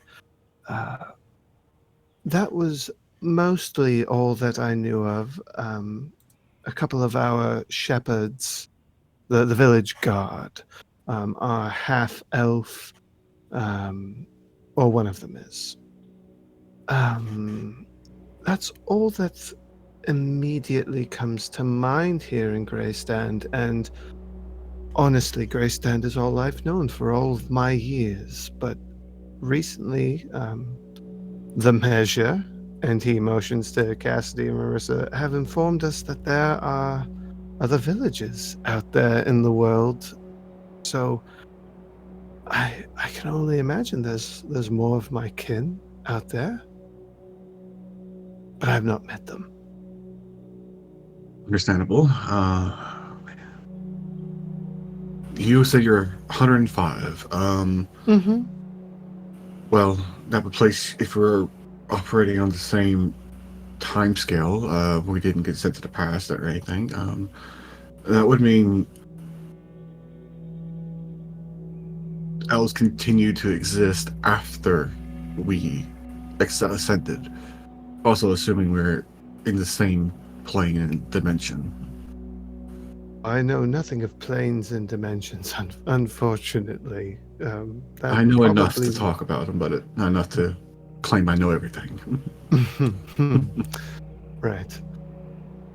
I think if I were to label anybody as knowing those sorts of things, it would be Mr. Thomas. But I can't recall if you told him that Tim is missing. But yes, I did mention that I swapped places with okay. Tim and Arena, and was swapped with Zahn. Right. Okay. Yeah. So Tim would be the one that I would refer you to. But alas, he's not here. I imagine Tim, once the initial shock is over with, is probably extremely excited, at the very least, if he's... Oh, he's gonna lose his mind. Yeah. There's a entire college of mages where we came from. Oh gosh, he's not coming back. As well as a very elaborate district of weave tech craftsmen, which are, creating and maintaining our ships as well as our everyday day-to-day needs of weave tech needs. Transportation, you name it, lights, electricity, power in general. It looks like some of this is probably going over his head, but he's nodding, Doc picks up on that probably, but there's just no other way to talk about that kind of stuff without. Right. Yeah. Yeah. Picture coming from the non-magical side of this. Picture like the most extravagant magical item you can think. Most magical item that you can picture that like tenfold, and your mind is just gonna get blown. So like it's a very weird world and island. And do you know of a way to get us back? Oh, no, not. I'm not familiar with such things. I'm an elder. Oh, that is the what would they refer to us as? I'm a leader, village elder here. So I just sort of help make sure that everybody's happy and well taken care of, and as among other things. I'm sorry that I'm not of much use in that regard. No, well, I think we came here expecting you to have the answer to that predicament. It was more, we're new to your village, and clearly leadership should be aware of something of this magnitude, I believe, happening within their town. Both me and Zon come from small islands, so we understand the need for those in charge being made aware of issues. Yeah. Yes, it is quite important that we are aware. It's just me and Valdine now. We had a third, so, but he's in a state of renewal. So, getting the information to one of us is usually very important. Tim and even Miss Everhart here is often very good at coming and letting us know what's going on. And Miss Meridian on occasion. Well, I guess we should count ourselves lucky that we encountered them. It kind of looks like we're so like a little bit awkwardly like when he says encountered them.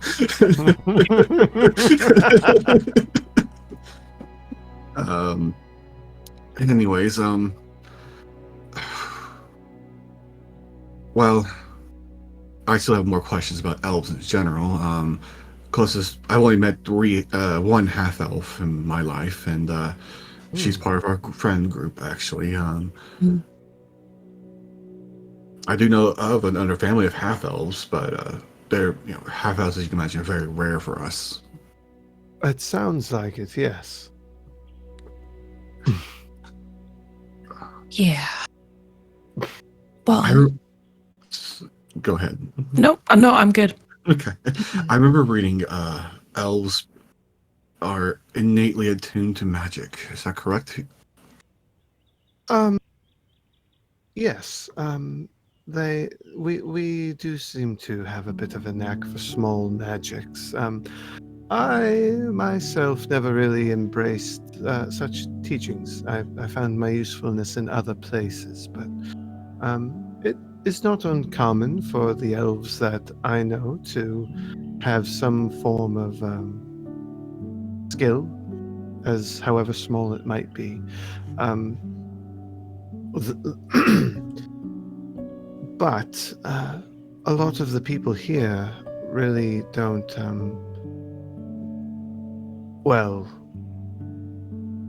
the measure, Miss Meridian, Miss Everhart, her sister, and Mr. Thomas,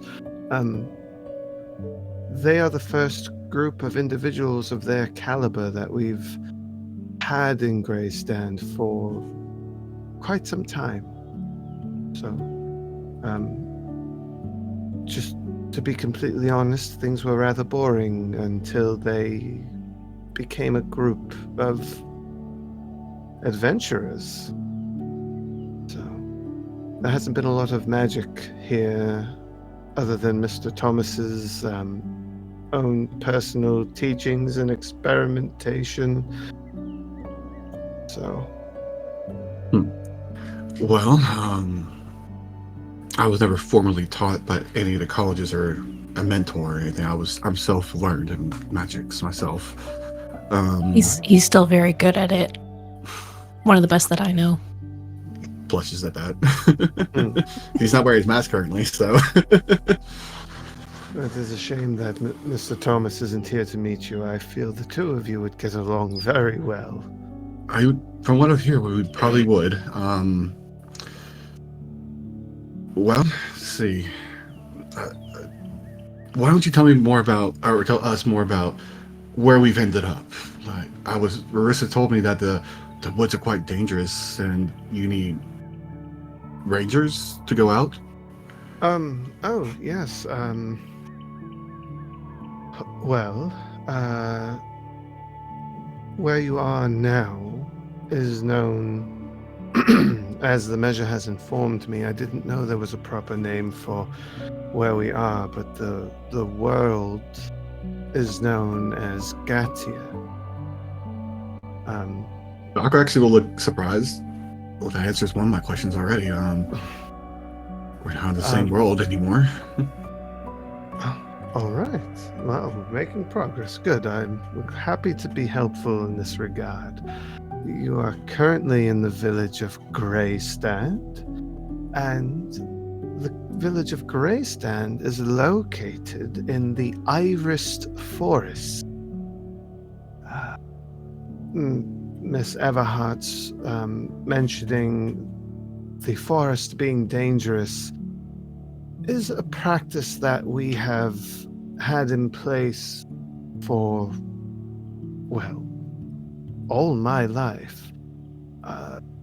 Only skilled and trained individuals are allowed to leave the village, and if anybody not of that profession or skill set needs to leave for whatever reason, they are to be escorted by typically a ranger.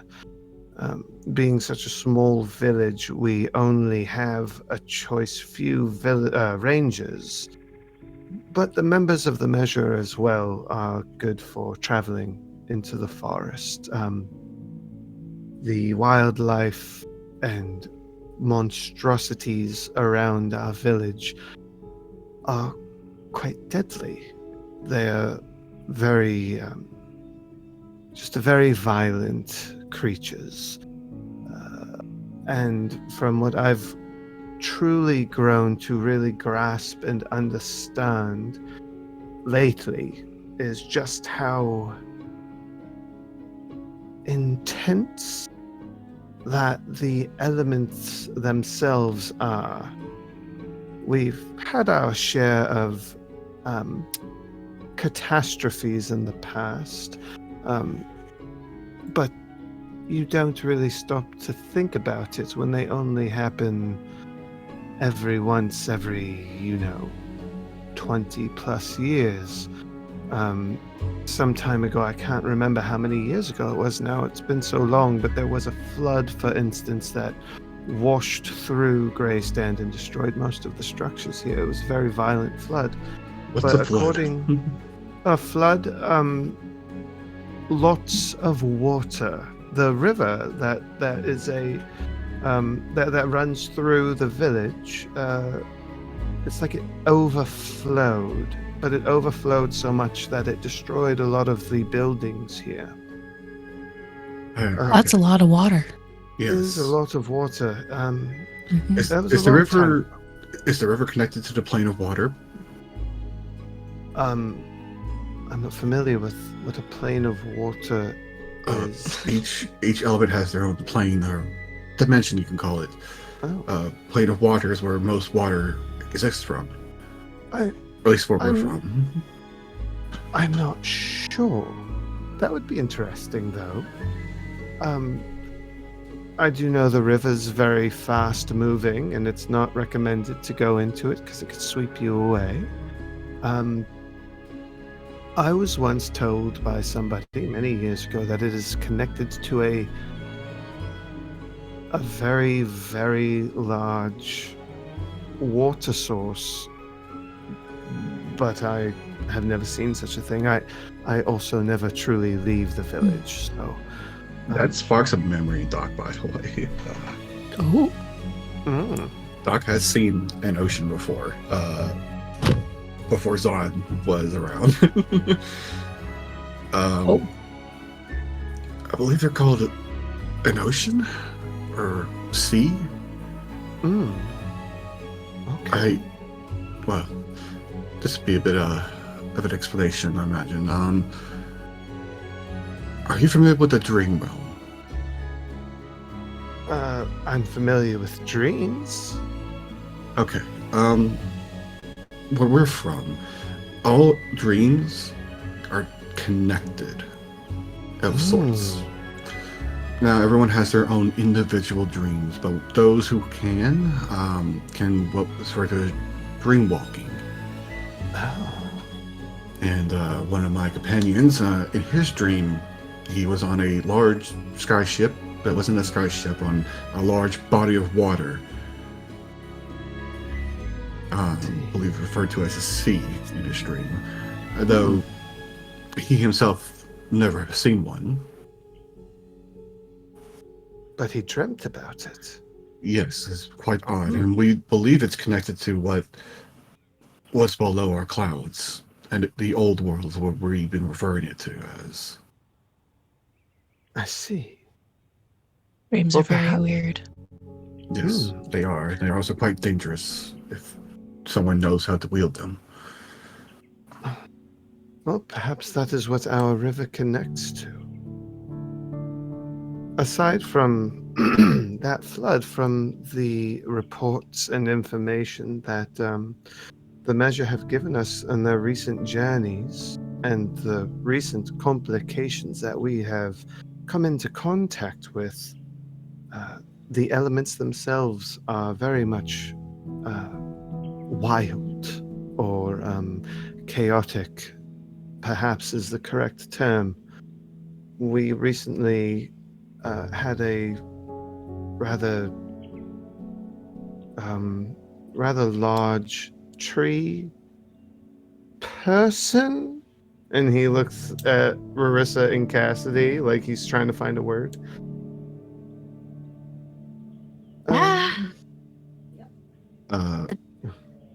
Take form of a lady. Right. A large tree that was trying to destroy our village. A sentient tree of sorts. I believe I've read about them somewhere, but I can't quite recall. This one seemed to go by the name of Miena. But that she is no longer a problem, fortunately. But I imagine that might be an example of the elemental chaos that takes place outside of our village. Weird. It is very strange. Yes. Very strange. Strange. This might seem like an out of nowhere question, but have you ever dealt with any undead?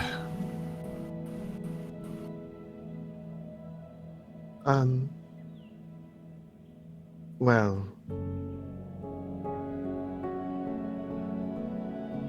in a way, I suppose. Would you give you elaborate on that? So, yes, I'm not sure it's quite the same. When we were dealing with Miena, there were these creatures that were attacking the village, as well as when the measure was fighting Miena. And it seemed that they were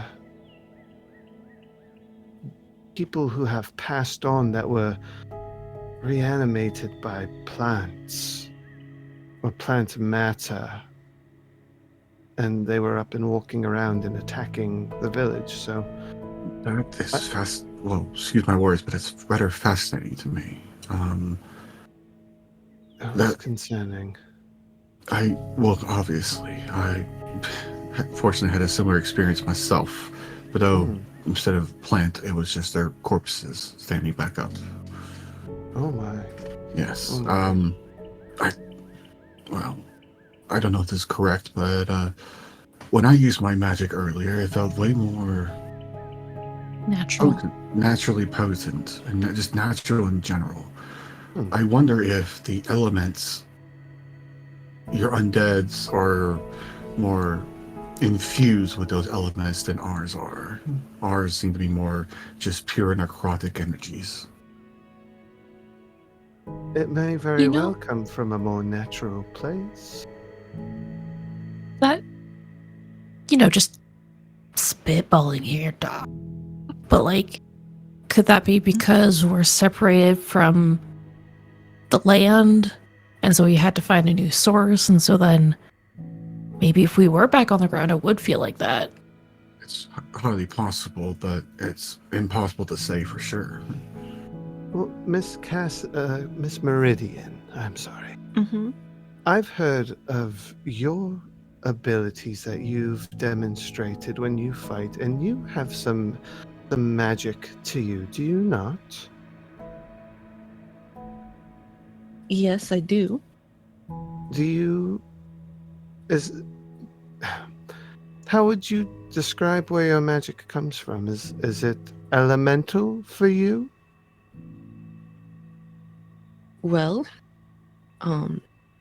at first, I was just a blacksmith, proficient in doing what a smith does. I became intimately familiar with the nature of the forge and the flame, and I suppose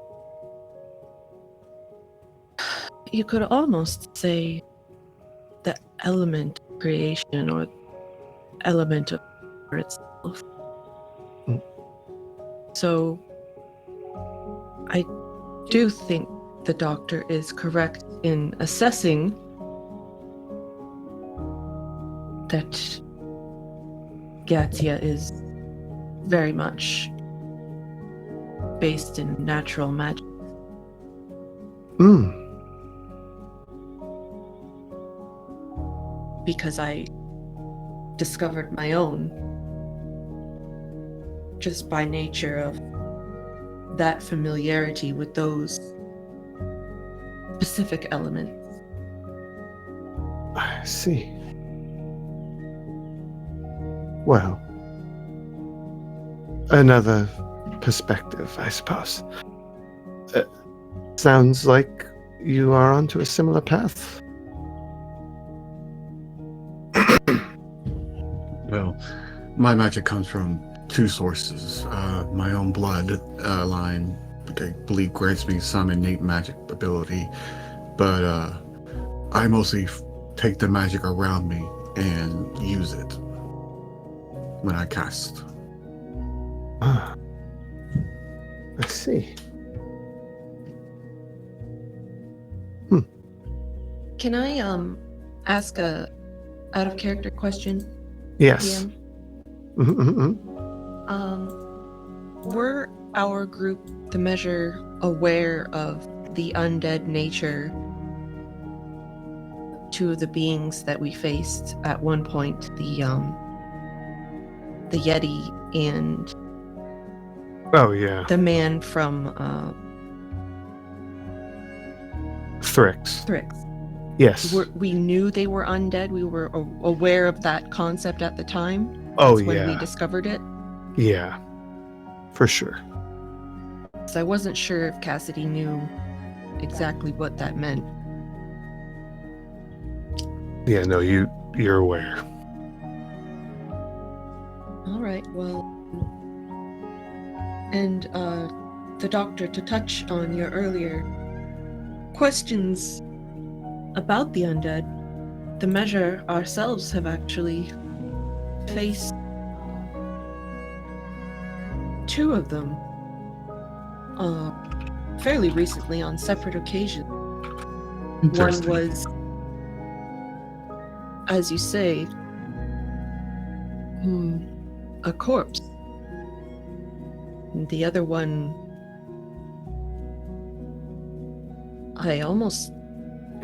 I don't have the words to describe it. It was a Yeti, but it was also chasing us. I'm unfamiliar with the term Yeti. A very large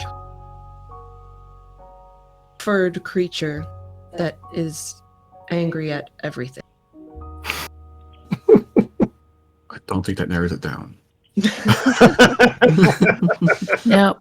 That's what I've got, but it was undead, and it actually chased us into the plain of Arcadia from Oh. the woods of Get. So we need to go to Arcadia to find Grandma Peggy, right? Yes. So what if we just get chased by that Yeti again? That particular Yeti is no longer among us. But we do have methods Okay. we do have methods to get to Arcadia. Okay. One is possibly the one that we did while being chased by this undead Yeti, and that is just legitimately stumbling into a doorway to the separate plane. The other is to make a deal with a powerful fae for transport to Arcadia. And we do happen to have an ally who we could call upon for that transportation. So we can... Will we still need to make a contract with them? We have We Fae would. where we're from. I am very hesitant to make a deal with a Fae. Well, this woman, her name is Lilius. She has proven to be an ally. She is of the Summer Court. But we also could use the search method. It's just time will tell how long it takes us to find a doorway. You said your Fae friend is 3 days journey from here? 3 to 4. Why not do both then? Yeah. Search for a doorway on the way to her forest. As soon as they pop up at random, I wouldn't see why we shouldn't. It's like a reasonable way to go about it, honestly. That makes sense. That kind of limits our journey to 3 to 4 days if we don't come across one. Yeah. I didn't think of that this entire time. I mean, it'll be the shortest journey. So, It's also the most efficient use of our time here. yes. And we can tell you about abyssal chickens on the way. Abyssal chickens. Abyssal chickens. They're delicious and terrifying at the same time. You can Doc tell me will what happened to the actually meat here. cast precipitation to make it a small illusion of illusory of an abyssal chicken. So They are terrifying. For everyone's reference, they're an actual D&D creature. Yeah. Where does it come in? Like, is it close to our feet? No, it is taller than that actually. At least it's a medium-sized creature. I'm trying to see if I think have they are. them. Hold on. Have you spawned it close to us though? No, it's a small image floating in his hand. Oh, in your hand. Okay. It's small illusion. Yeah, it is not to scale. I was thinking of, summoning the cat on the ground and No, I don't have minor illusions, so I cannot do that. Oh, they're terrifying looking. Oh, yeah. Holy shit! Yeah. They are that's something we harvest. We cultivate them and Turn them into delicious food. Oh Yeah, my yes. God. Was that what we had yesterday, Doc? yes, that's what we did last night. Yes. Very good. The Collins are very good at that. They are. They really are. Don't you Anywho. have anything less Yes. pointy you could cultivate? Well, Clouds? to be honest, a lot of things we do have cows. They're adorable.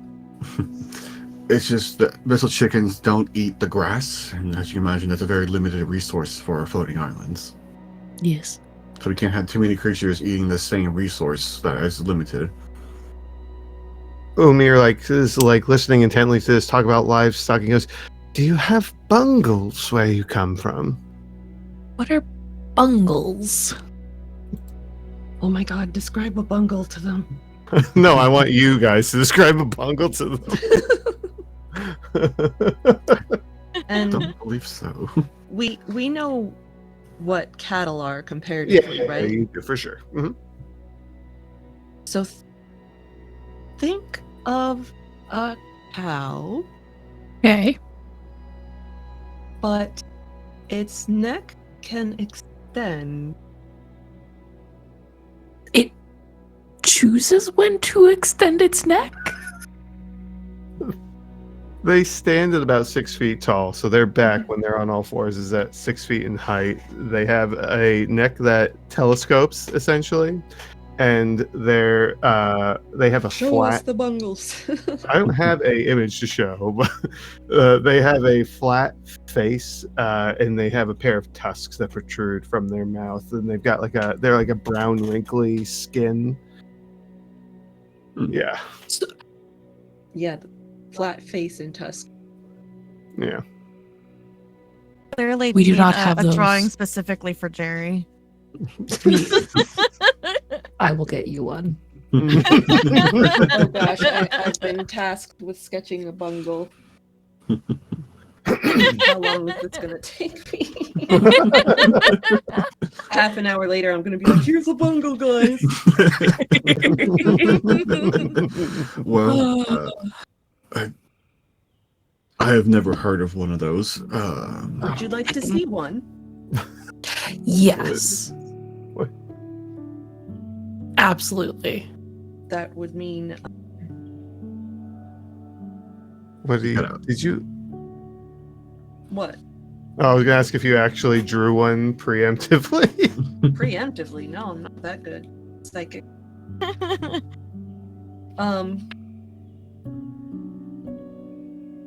Are we going to complete our meeting with Umir and Valdine? Wander about into the village? We'll be parting for Lilius shortly? Yes, I do have a few more questions, but honestly, I can see that these two need time to process what we just said. Yes. Considering we're both from different planes, it is a lot to take in. Yes, on both ends, honestly.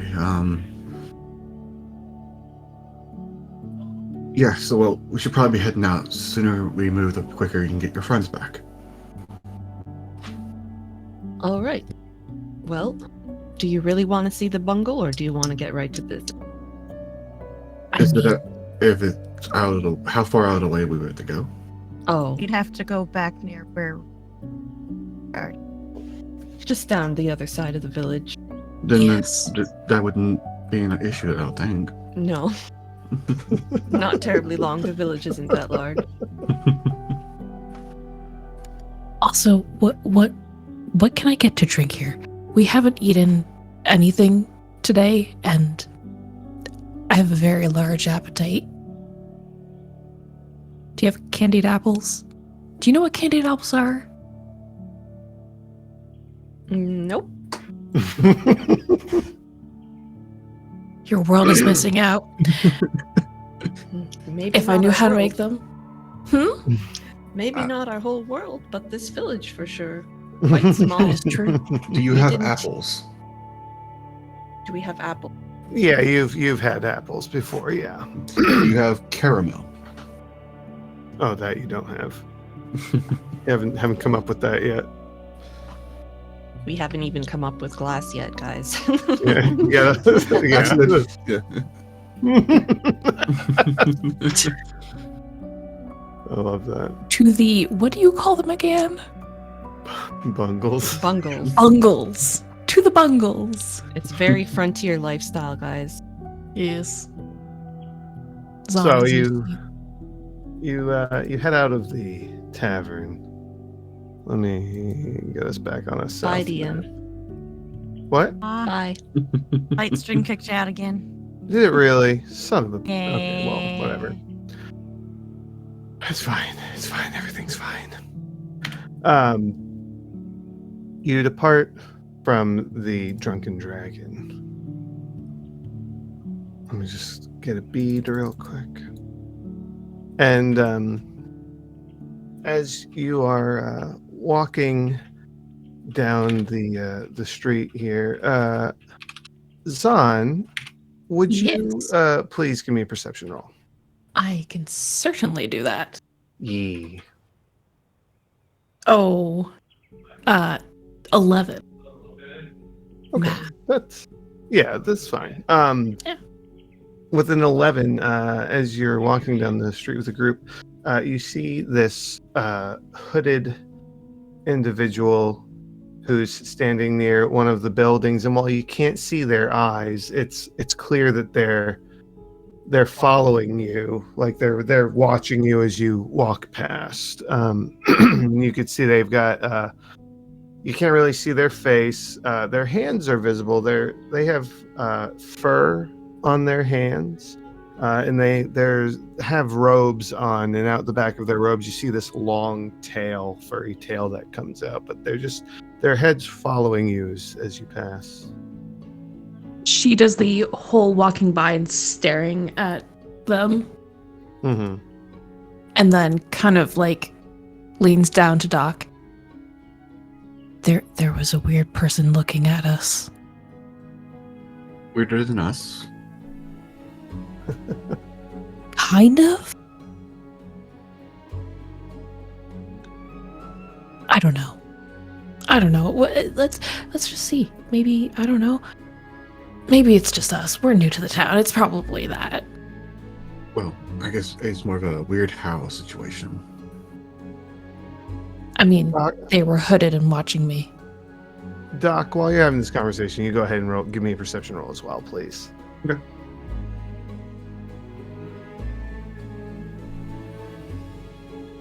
Uh, 19. Oh, excellent. With a 19, yeah, you catch who Zahn is talking about. Even though you're walking, you see that they are following the group. Like they're hanging back a little bit, but they are following. To Zahn, since he's following us, maybe we ask our local friends if they know him. Yeah. As we're walking, he'll go to Marissa and Cassidy, and so, do you know the gentleman following us right now? Hooded individual behind? Can I observe the person to see if I know who they are? Yeah, looking. Go ahead, give me a perception roll, please.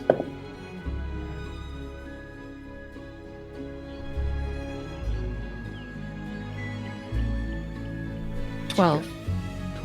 Okay, looking back, you see similar features as to what Zahn saw, and being as this person is in a robe, you immediately you think, oh well, that's Whisper. Yeah, that's where my mind was at. Mm-hmm. I'm gonna turn around and look at the person, and I'm going to whisper the word whisper. You're saying that to them, right? To Doc towards whisper. Well, they're hanging back a bit. They can't hear you when you say it. I believe that is whisper. Our gravekeeper. Oh. Doc,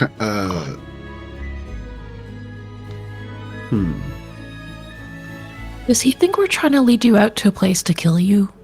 And then he's going to come and collect the bodies? I don't know what she thinks. Well,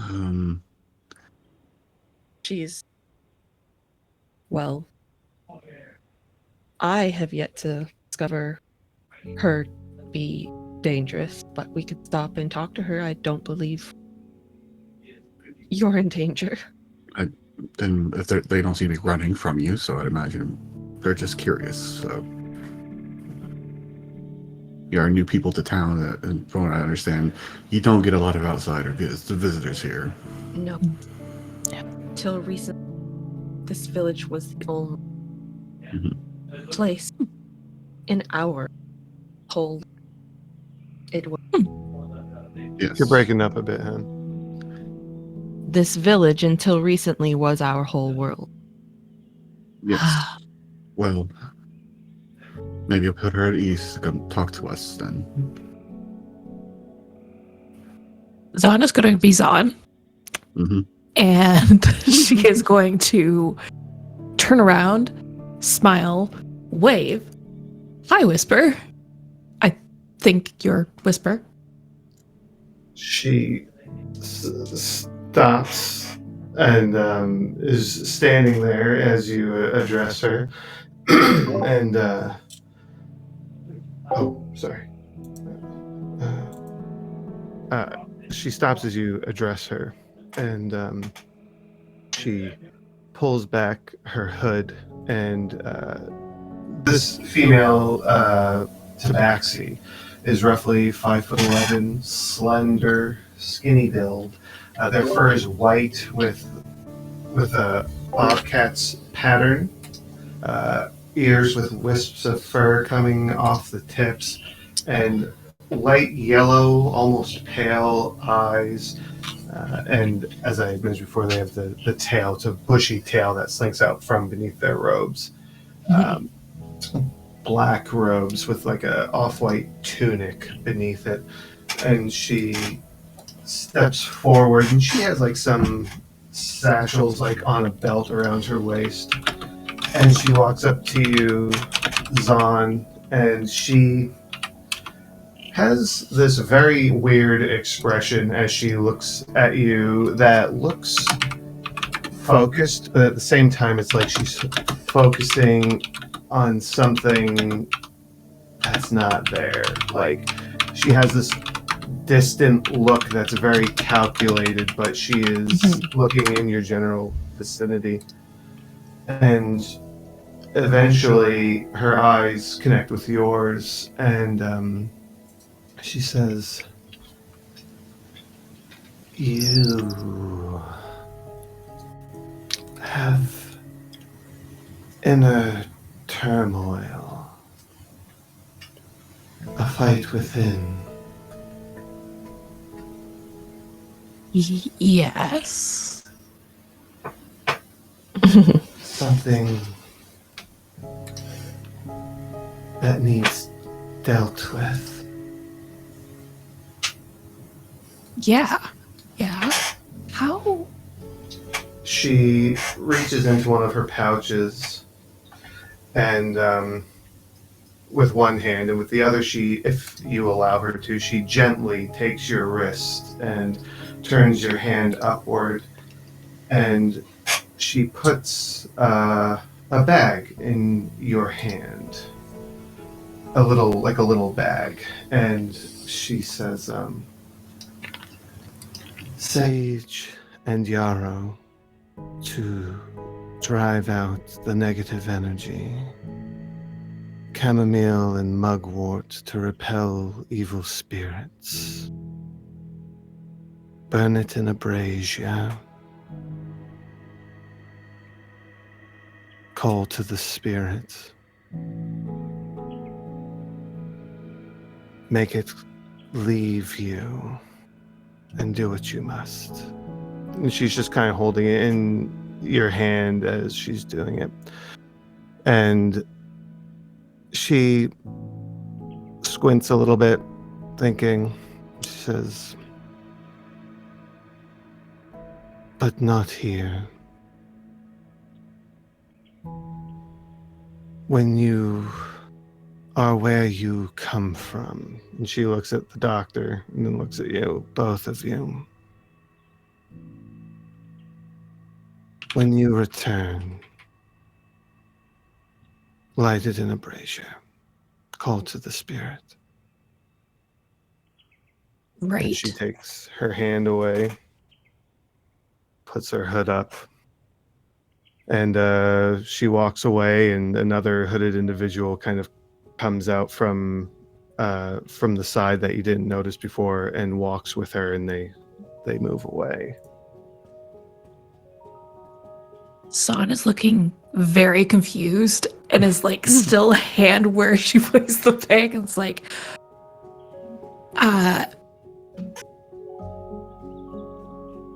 how magic is weird.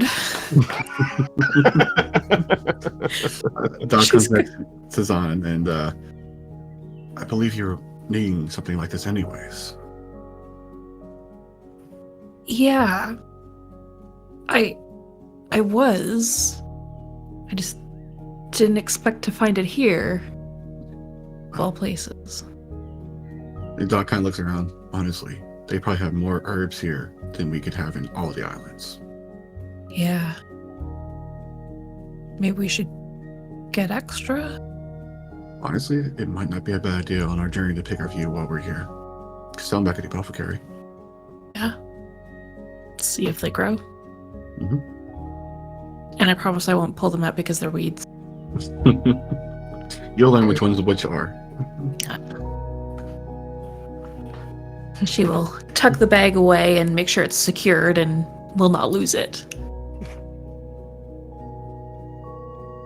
Right. As you are tucking the bag away into your belongings and you all turn to proceed on your path, there is a scream coming from back north of in the village.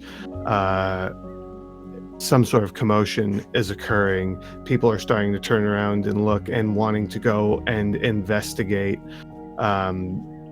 Shouting is starting to occur. You all see Cassidy and Orissa. You would recognize them for who they are. To Zahn and the doctor, they might appear as guards, but you see as like shepherds are starting to run north to inspect this. One particular small gnomish gentleman without shoes on and a spear in his hand is like, "Hey, Major, come on, go!" And he's like just running on his way to the north. Honestly, I'm gonna go ahead. No, you go ahead first. You're the local. I'm gonna turn to the doctor and Zahn and say, "Come on, that's us." Yeah. I should say this: Doc and Zahn are already moving because this is a second nature thing for them. Zahn looks to the two. Zahn looks to the two of them. Is this a weapons out situation or a approach with caution situation? Don't know. Okay. She'll pull out her hand axe. Okay. All right. You all run in the direction of this shouting. You get up nearby where the smithy is, Cassidy. I mean, you would know that. And you see in the middle of the road, there is, you see Valista. You see Georgie Fleetwing, and also Silence, who is another tabaxi, one of the shepherds actually. Are they're kind of spread out a little bit. They're standing there, and Valista looks panicked, and she's backing up quickly. And everybody, give me a perception roll.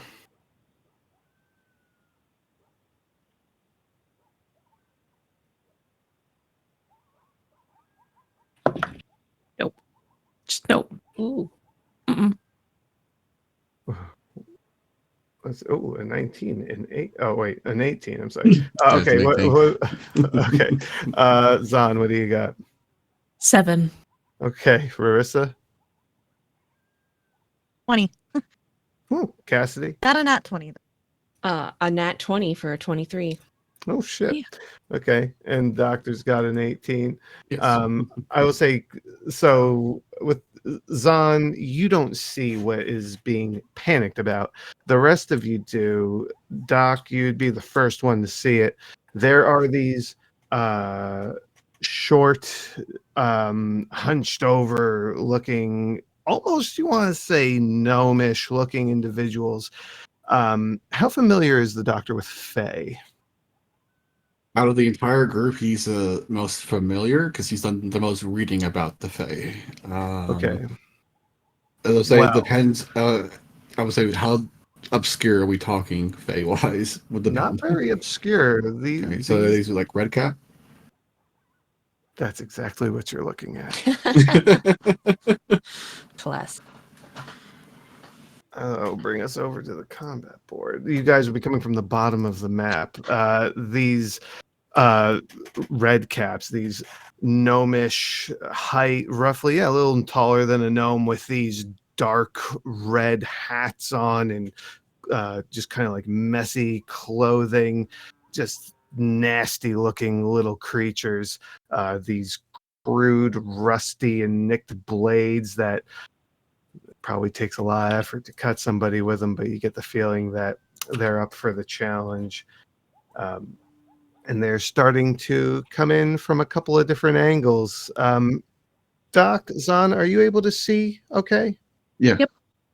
Okay.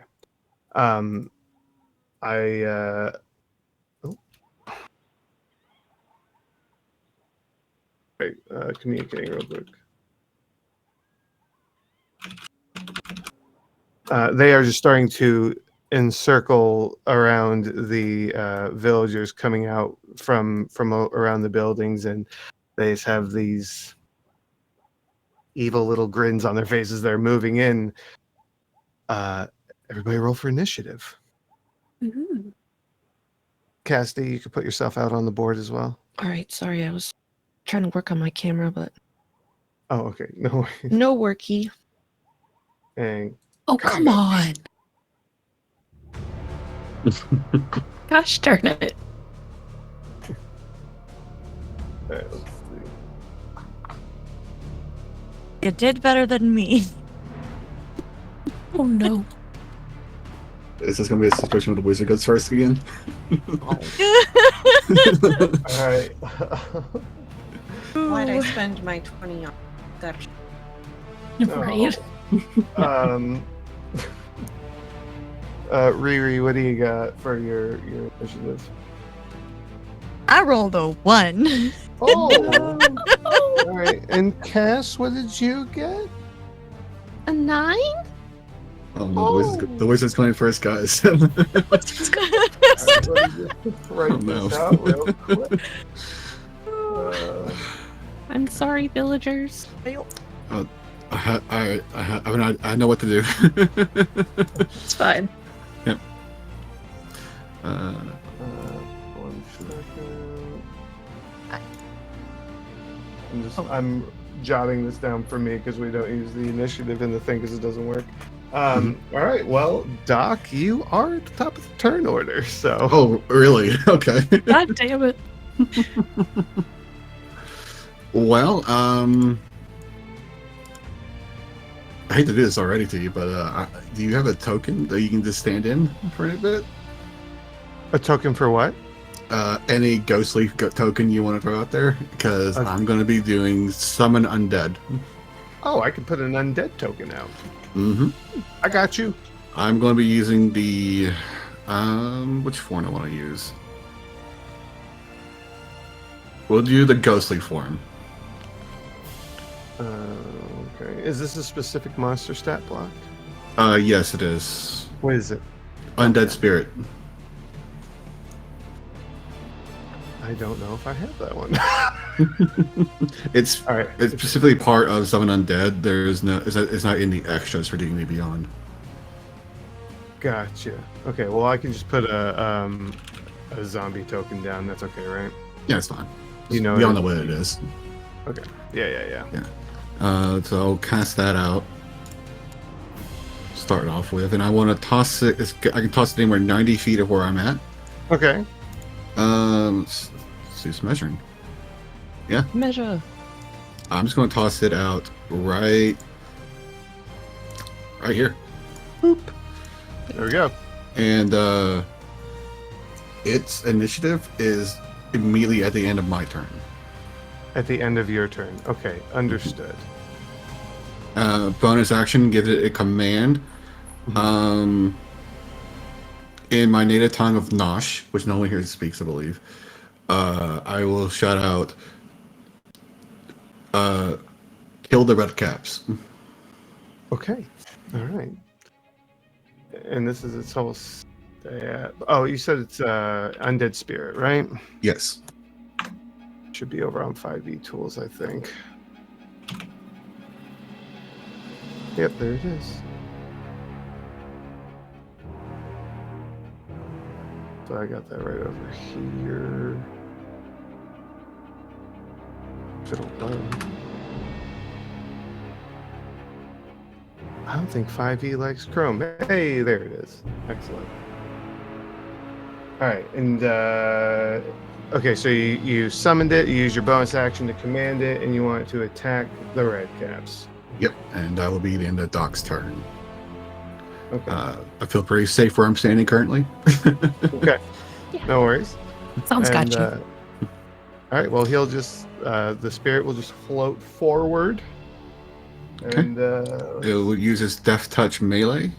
That is I believe it's my spell modifier to a roll. Yeah. So I roll at a spell attack, and then see if it hits.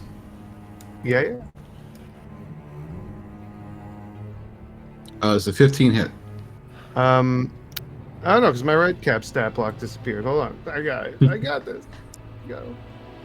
There's red caps. A 15 hits. Yes, it does. All right. Then that will be 2d4 plus 3 plus 3. So 2d4 plus 6. Yeah. Most of this. Show me that dabblage. That is 9 necrotic damage to that red cap. All right, damage heard. And that's The end of its turn. It does not get its multi-attack until I get another level. higher spell. Yeah. All right, gotcha. All right, that's it for the doc. Cassidy. Yarp. It you. It me. I can't believe I'm next. With a 9. I got a 6.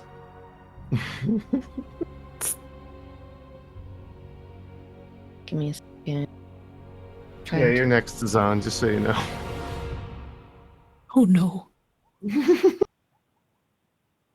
I mean, your turn is next. Not that wasn't a threat. Your turn is next. You're next. Can you guys hear the music okay? I don't hear music. I don't hear it. Better? Got louder for me. Yeah. Okay. It was coming from the roll 20. I do not hear it. Yeah. Oh, yeah, it's coming from roll 20. I have it muted then, probably. That's probably what it is. Yeah. Whoops. Whoops, Daisy.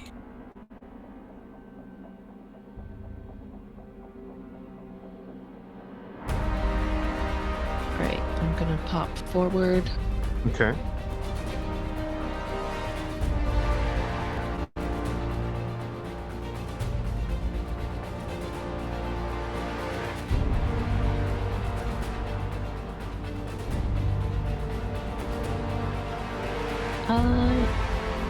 Wow.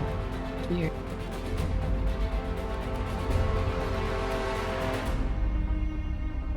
My roll 20 is derping itself. No. Stop it. I know. Trying. Is the character sheet not loading? No, it loaded. It's not in dark mode. Oh yeah, mine's not either. I don't know what the hell's going on.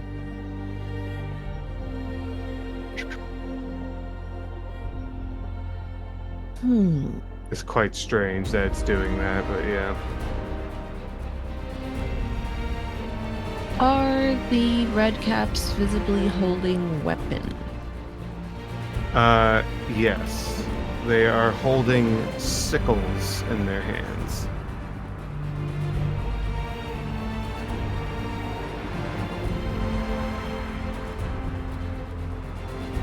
I am going to cast heat metal on the red cap, his sickle to the farthest to the right.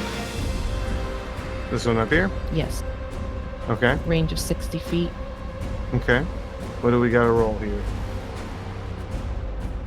You cause the object to glow red hot. Any creature in physical contact with the object takes 2d8 fire damage. Bonus action on each of your turns to cause the damage again. Constitution saving throw or drop the object if it can. So 14 con. Okay. Alright.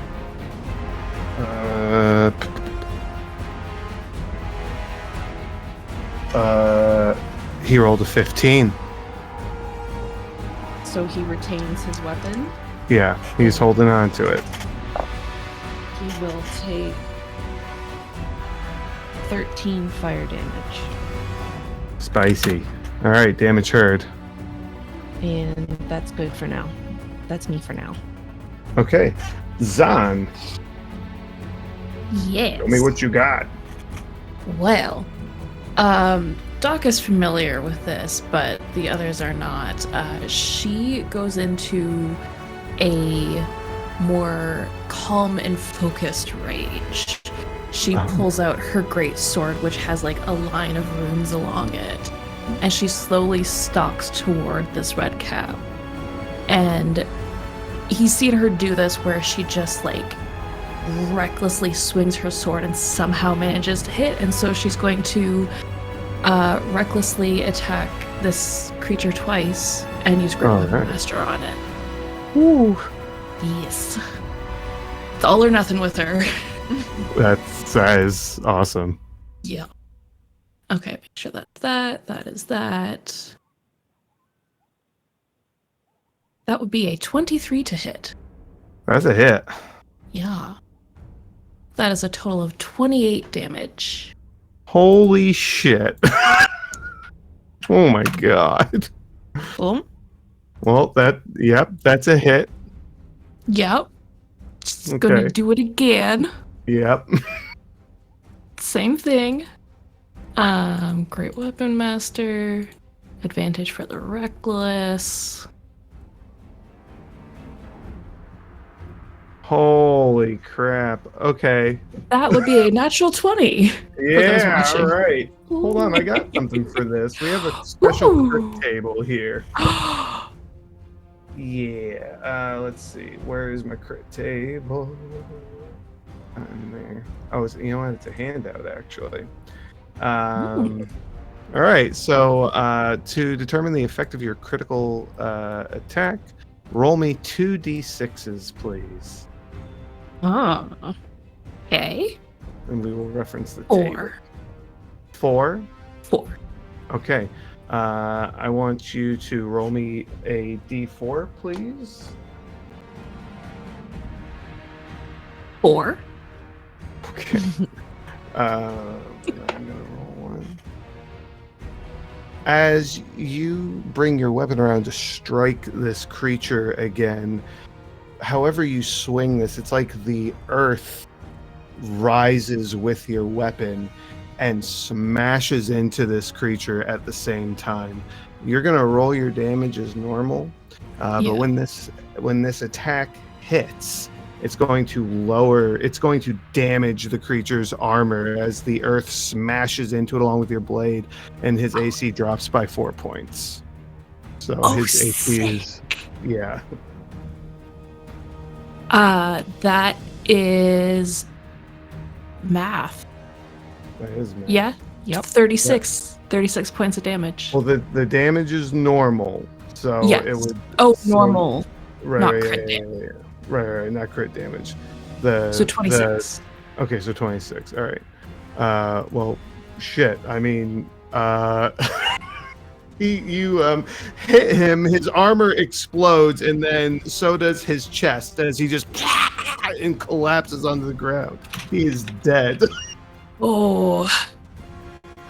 She's clearly been holding in some frustrations of today, Holy and she's shit. getting her anger out. Yeah.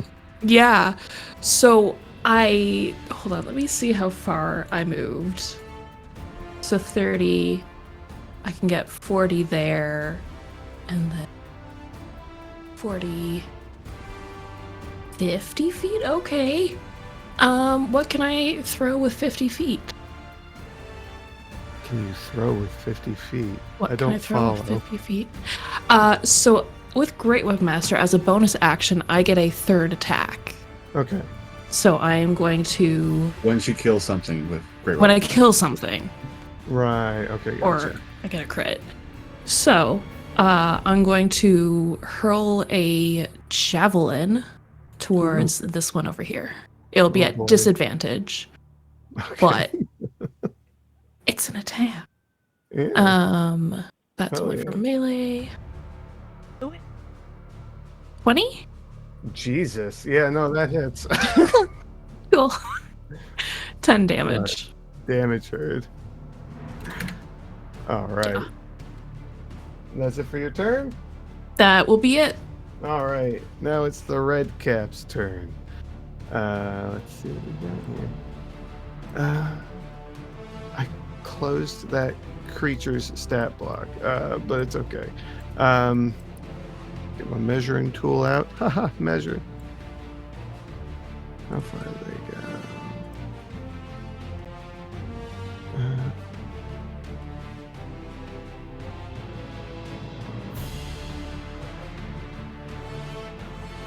Just double checking. Alright. Alright, well, this one is going to run towards silence. And as it reaches them, it drop kicks him. So let's see. Yes.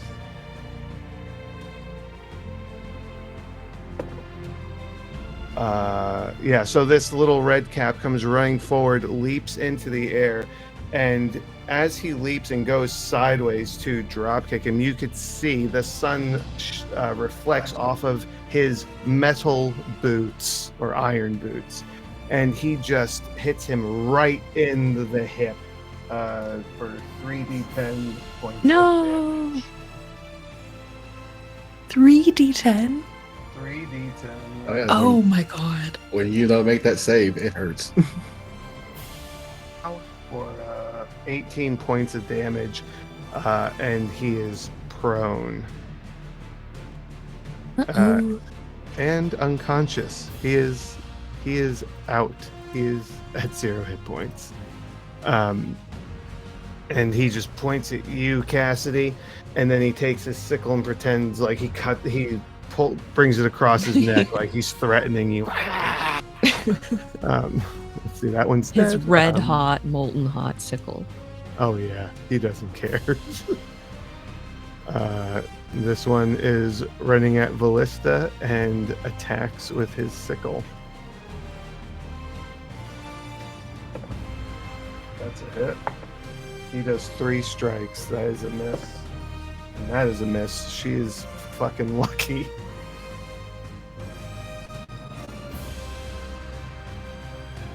I can just get this other dice out. There we go. That's 11 points.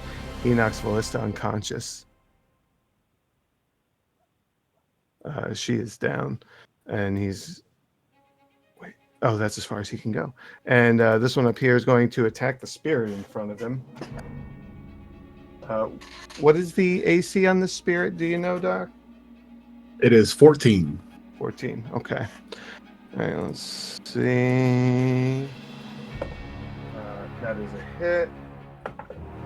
That's a miss. And that is a miss. Holy crap. What the hell? And that is 10 points of slashing damage. All right. What's its total hit points? 30. Okay, so he's at 20 right now. Okay, Mhm. got it. And that's it for the red caps. Rarissa, your fellow villagers are getting wrecked. Up here. I just take a shot at the. Okay.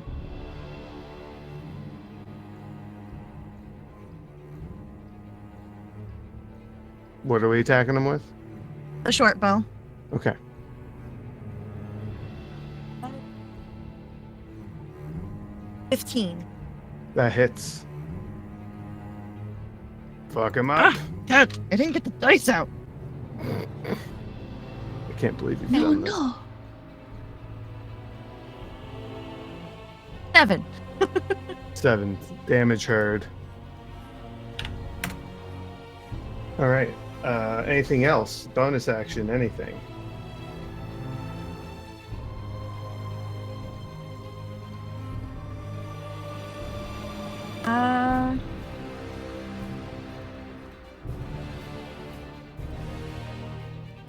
So far.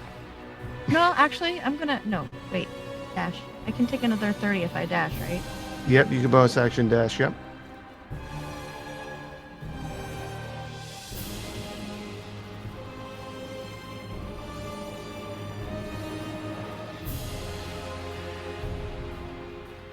I'll bonus action dash here. Okay. Is that it then? Yep. All right. Well, Silence and Ballista have to do death saves.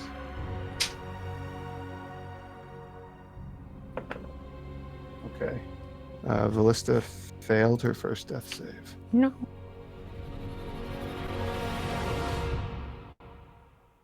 And Silence succeeded. Georgie is running. Georgie's off the map. Okay, Doc. Georgie's out of here.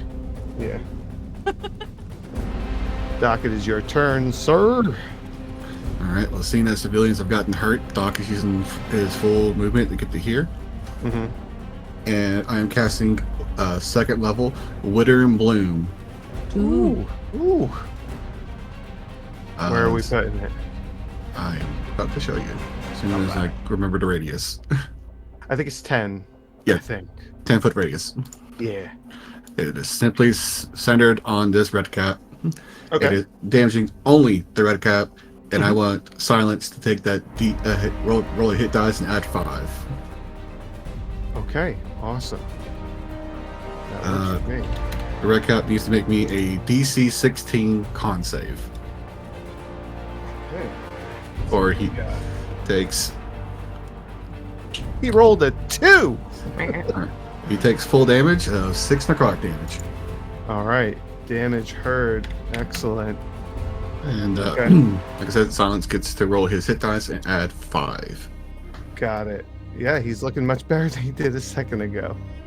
He is still prone, but he's looking good. I should mention all the vegetation around that spot is now dead vegetation. Okay. Yes, noted. All right. Anything else, sir? No, that is not. That is all. Also, I forgot to. I messed up my damage for the Undead Spirit. I did the wrong damage. He has 3 different versions of them, so 3 different attacks. He's supposed to be 1d8 plus the 6 instead of 2d4 plus the 6, which same thing technically. Okay. But All right. yeah. Well, we'll correct that for. Oh yeah, it's his turn now, so he's going to attack again. Yes. Okay, great. All right. So.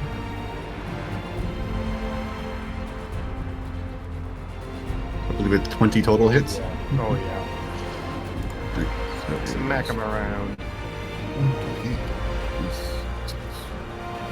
that is 11 necrotic damage, sir. All right. Damage heard. Very nice. That will conclude its turn. I'm surprised that these tokens are medium sized. These are small creatures, just for the record. I know I said gnomish, but just so Oh, it's actually- how much it's small. I need a wisdom save from that. From the one you just hit. Yeah, for the one I just hit, because Deathly Touch also requires you to make a Wisdom saving throw against my spell DC, which is 16, or he becomes frightened of the undead until the end of the target's turn. All right. He rolled a 17 for a total of 18. He passes. Okay. That's your turn. Rarissa, actually, hold on one second.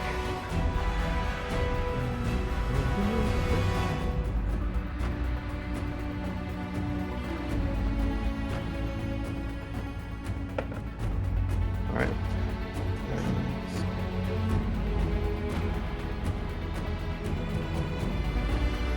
Rarissa, this red cap that's right in front of you, you just see all of a sudden as this arrow pops out of his shoulder, and out from around the corner of the smithy, you see a tall furbolg with dark black hair with a long bow out, looking in your direction. And he nods to you. Cassidy, it is your turn. All right. Go Russ. Yeah. Well, I'm going to start by using my bonus action to reactivate heat metal on his sickle. Okay. So he can roll a DC 14 con save Okay. or be struck with the damage. He rolled a 22 total. Okay, well, he gets to take the damage. Okay. That would be a 13. Okay. He's looking at you and he's gritting his teeth and he's just and you just look as this intense angry grimace just turns to panic as you see the flame just catches on his arm and goes up his body. He starts to scream and writhe and just collapses on the ground. He's dead. All right, and Nice. nice. I'm gonna take a step forward and cast. Actually, you know what? I'm not gonna cast. I'm going to. He's prone, so can I help him up as an action? Can I help him up and help him walk away? He's got hit points, but he's still prone. Yeah. You know, I'll allow you to just help him to his feet. You can't move him or anything, but I'll let you pull him up to his feet. All right, so I'll pull him up to his feet, and then I'm gonna put myself right here in kind of a defensive stance between him and the other red caps. Okay, understood. And I'm gonna tell him to run as soon as he can. Okay. Run away! Zahn, it is your turn. Yes. She's to run up over here. Oh, boy. And oh boy. Oh yes. She is just going to grin at Rarissa and smack the shit out of this dude. Fuck yeah. Yeah. Alrighty. We be doing this. Great weapon master. Not reckless, because that is a good question. Do you do I forget what the word is now. Advantage with my brain is melted. It's okay. Flanking. Flanking, that's the word. Yeah. Yeah? Yeah. Mhm. Okay. Good to know. It hasn't really come up, so this is one of the first times we've had that Yeah. situation. So, yeah, no, Yeah. I'll allow it.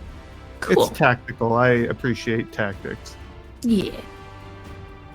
We got that. We got that. Why are you being silly? There we go. That will be a 19. Oh, yeah, that hits. Okay. For 23. Cool. All right, damage heard. He's still standing. Okie dokie. I'll do one more attack. Same thing. Great weapon. 18. That hits. Okie dokie. And that is a 28.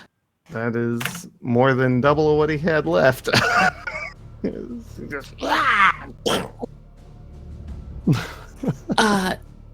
Yeah, and then she looks down at the Philista and kind of is like, I wish I could help, but I can't. And that will be her turn. Okay. All right. Thank you. It is the Red Cap's turn. There's just the one left who's tied up with this ghostly spirit.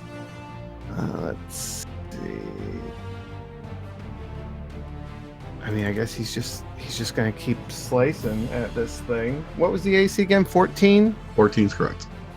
Okay. Let's see, and I'm going with. Alright, that's a hit for the first strike. That is just barely a miss. And that's a hit. So 2 strikes land. That's 9 and 8 for a total of 17. So it's still standing. Your HP still up. Yeah.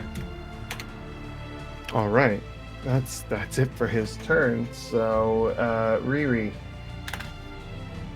There's one bloody hood left. I'm here and try to hit him with my bone clasp. Yeah. Love those things. 23. Oh, fuck. Yeah, that hits. Yes.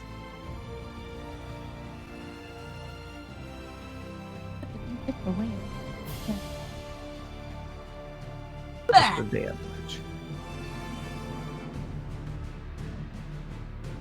Oh, you know what? You get sneak attack too. Don't forget Yep. your sneak attack damage. Oh, wait. So that's Yeah. 3 more d6. Mm-hmm. Mm-hmm. It's engaged with a friendly, so Yeah.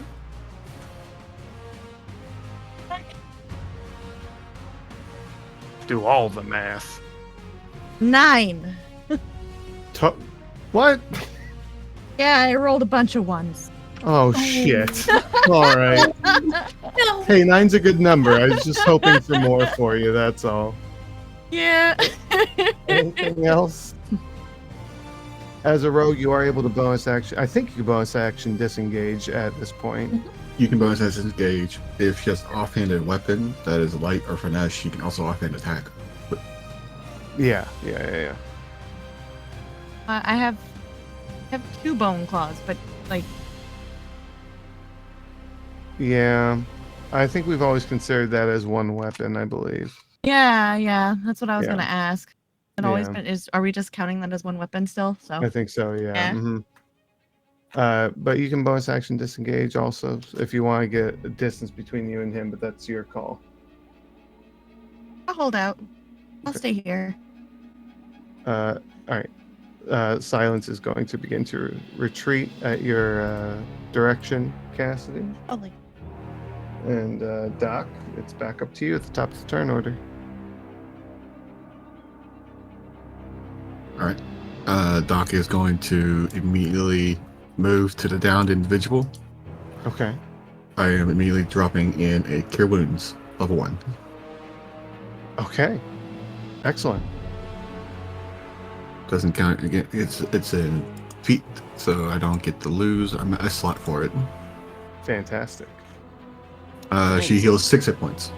Excellent. Yeah, she wakes up right away as she gets healed and is struggling to her feet. She sees Doc in his mask, because in combat he puts his mask on. Yeah. Leaning over she's her. clearly startled. You're okay?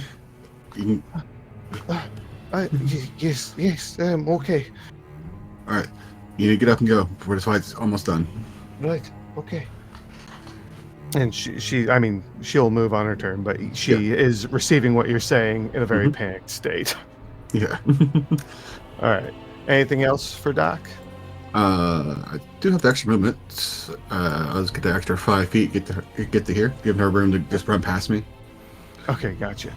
And that will end Doc's turn, moving into the Spectral Undead. The Spirit. Well, he's doing his thing. All right.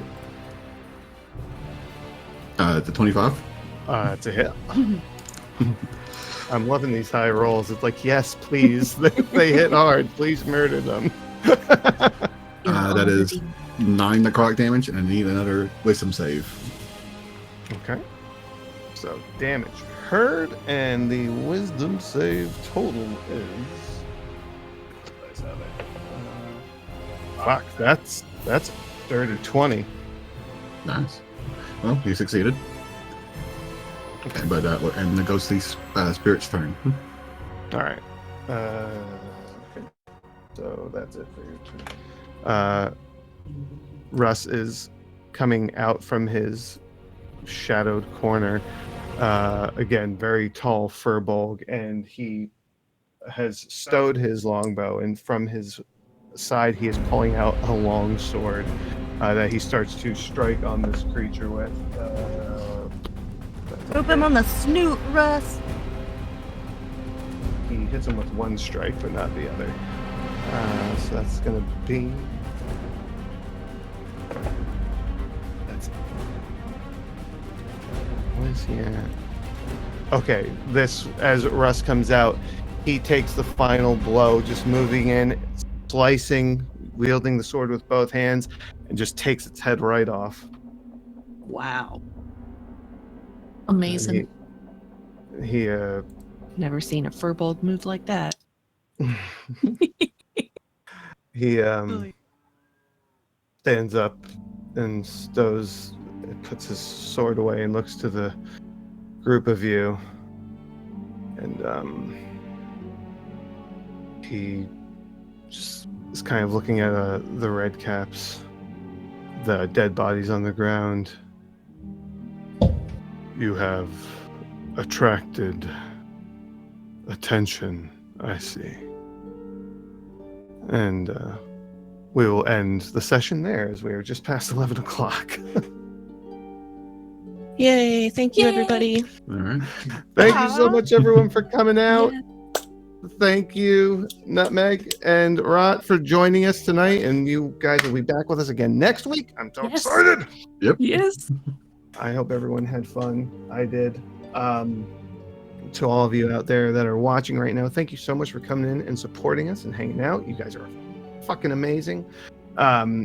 Tomorrow, at what time is it for you guys that your session runs? 6 p.m. CST, 7 p.m. EST. There you go. Thank you so much. I was an hour ahead in what I thought it was, so thank you for the clarification. So 6 p.m. CST, 7 p.m. EST over on PlayerHaterGaming's channel. Can someone toss that link up in chat for me? Thank you so much. So go ahead and check that out, where Tim and Rena will be joining their crew, and I can't wait. I'm intentionally postponing by a little bit tomorrow so I could see that intro. I'm sure you're excited too, Marissa, because you're the one that's in the game that I'm running tomorrow. So, if you didn't catch the whole thing tonight and you want to see the whole session, over on our YouTube channel, this will be posted on Thursday, and then if you're a podcast person, on Spotify and other major podcast platforms, this will be posted on Friday in audio format. And then also on Friday, we'll be doing The Adventure Continues, where we recap the past couple of sessions. So thank you all so much. We love you, and we'll see you next time as The Adventure Continues. Good night. Good night. And thank you, Sora. Ah!